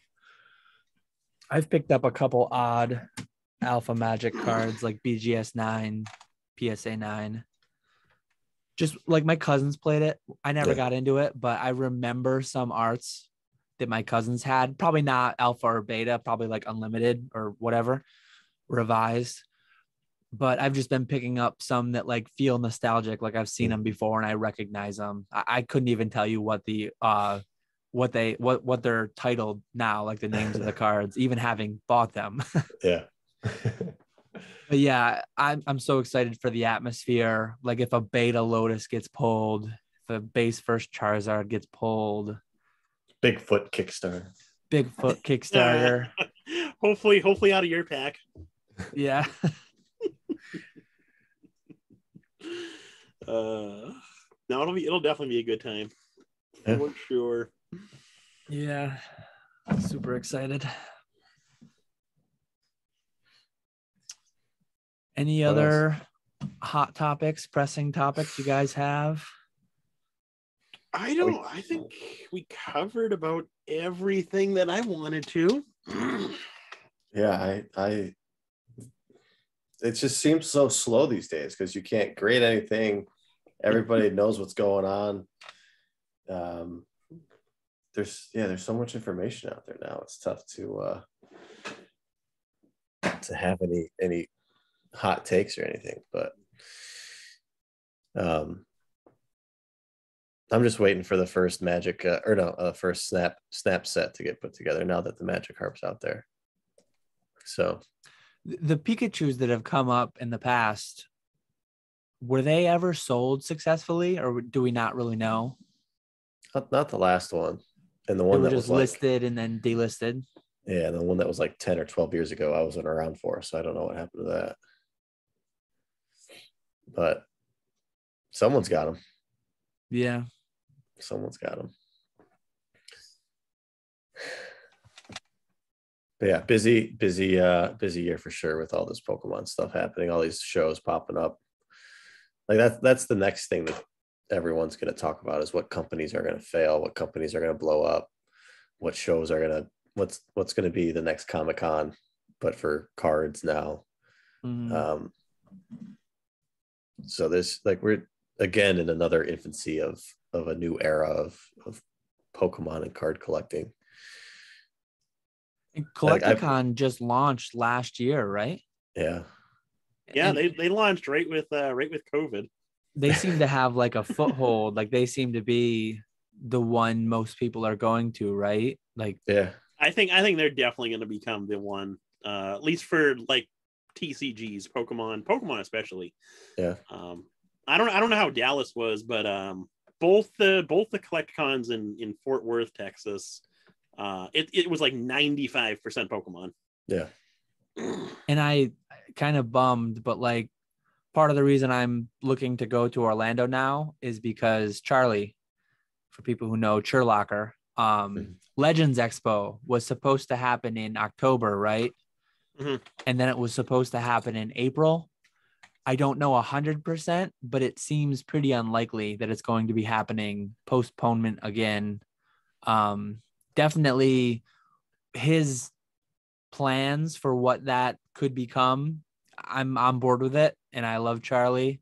I definitely, if he's able to get that up and running, I want to put that into my like slate of intended events to go to, because I'm not someone who's going to be going 12, 15, 20 events a year ever.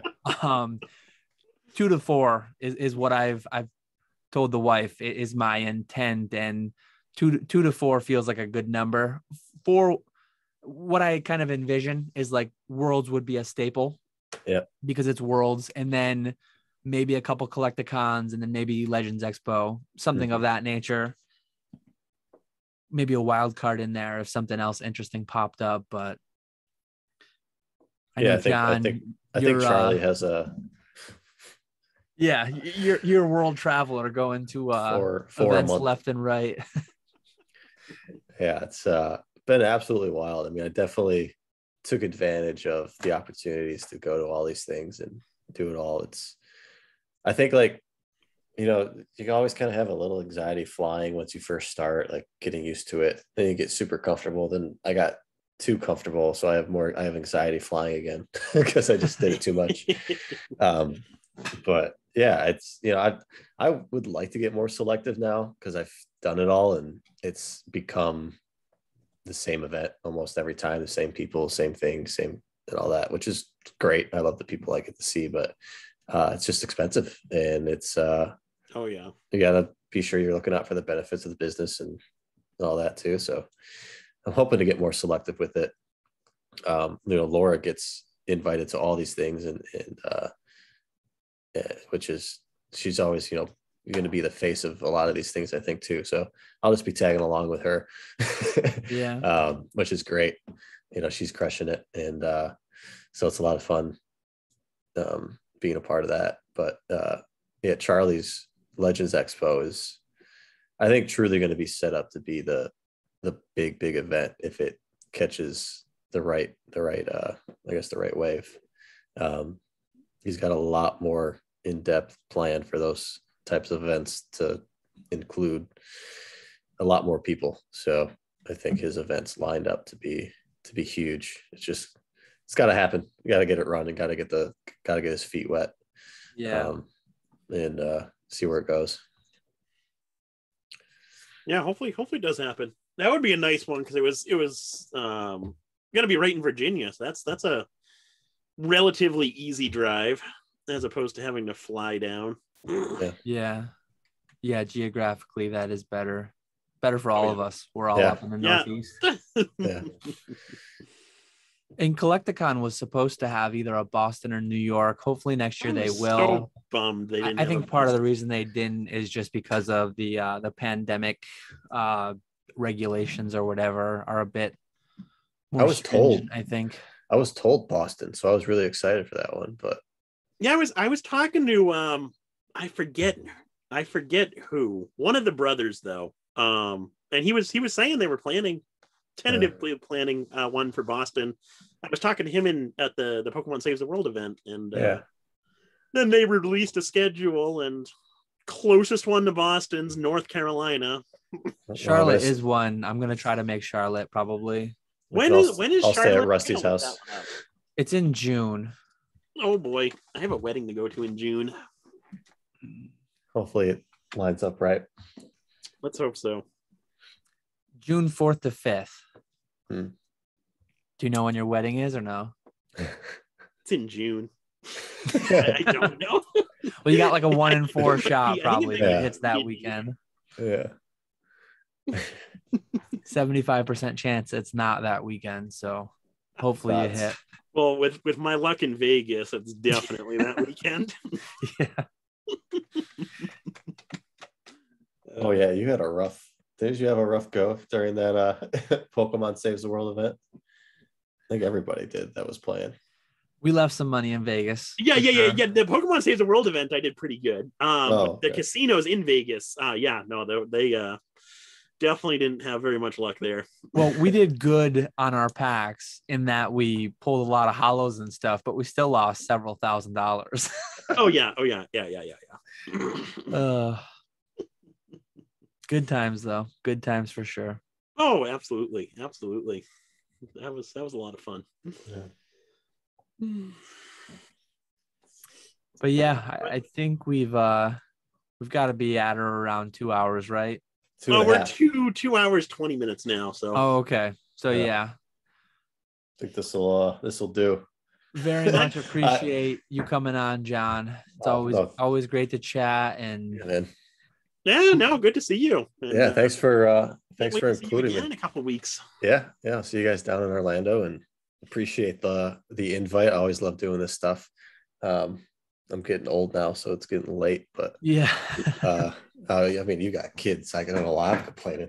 But yeah, dude, thanks a lot. I really appreciate it. I miss doing the podcast myself, so it's fun to hop in with you guys, and can't wait to see you guys. Yeah, I miss having that content on while I'm packing orders or doing eBay listings, and I've been getting bugged about it a lot, so I gotta figure something out because I'd love to do it. I just are we gonna see episode 2 with Ryan? Do you guys have a name for that one? No. Ryan. No, I don't know. It's a quarterly thing, right? Yeah. Or annual, biannual, possibly annual. We'll see. I'm like I was ready to go, and then my schedule just didn't work out. So, I gotta just set time aside and stick to it. It's just really tough. So, yeah. There's not enough time in the day. That's what it is. Yeah. But, all right. Well, thank you guys again. And hopefully we get some nice pulls when we're in Orlando or find some nice deals. I got to bring some stuff to move around. So a lot of good deals at the old school Pokemon table. Come on by. I'm sure our next podcast too, Nick and I will probably have a long breaking down how it all went, and we'll definitely. Well, no, I think we have one more podcast before Orlando. Oh, we might.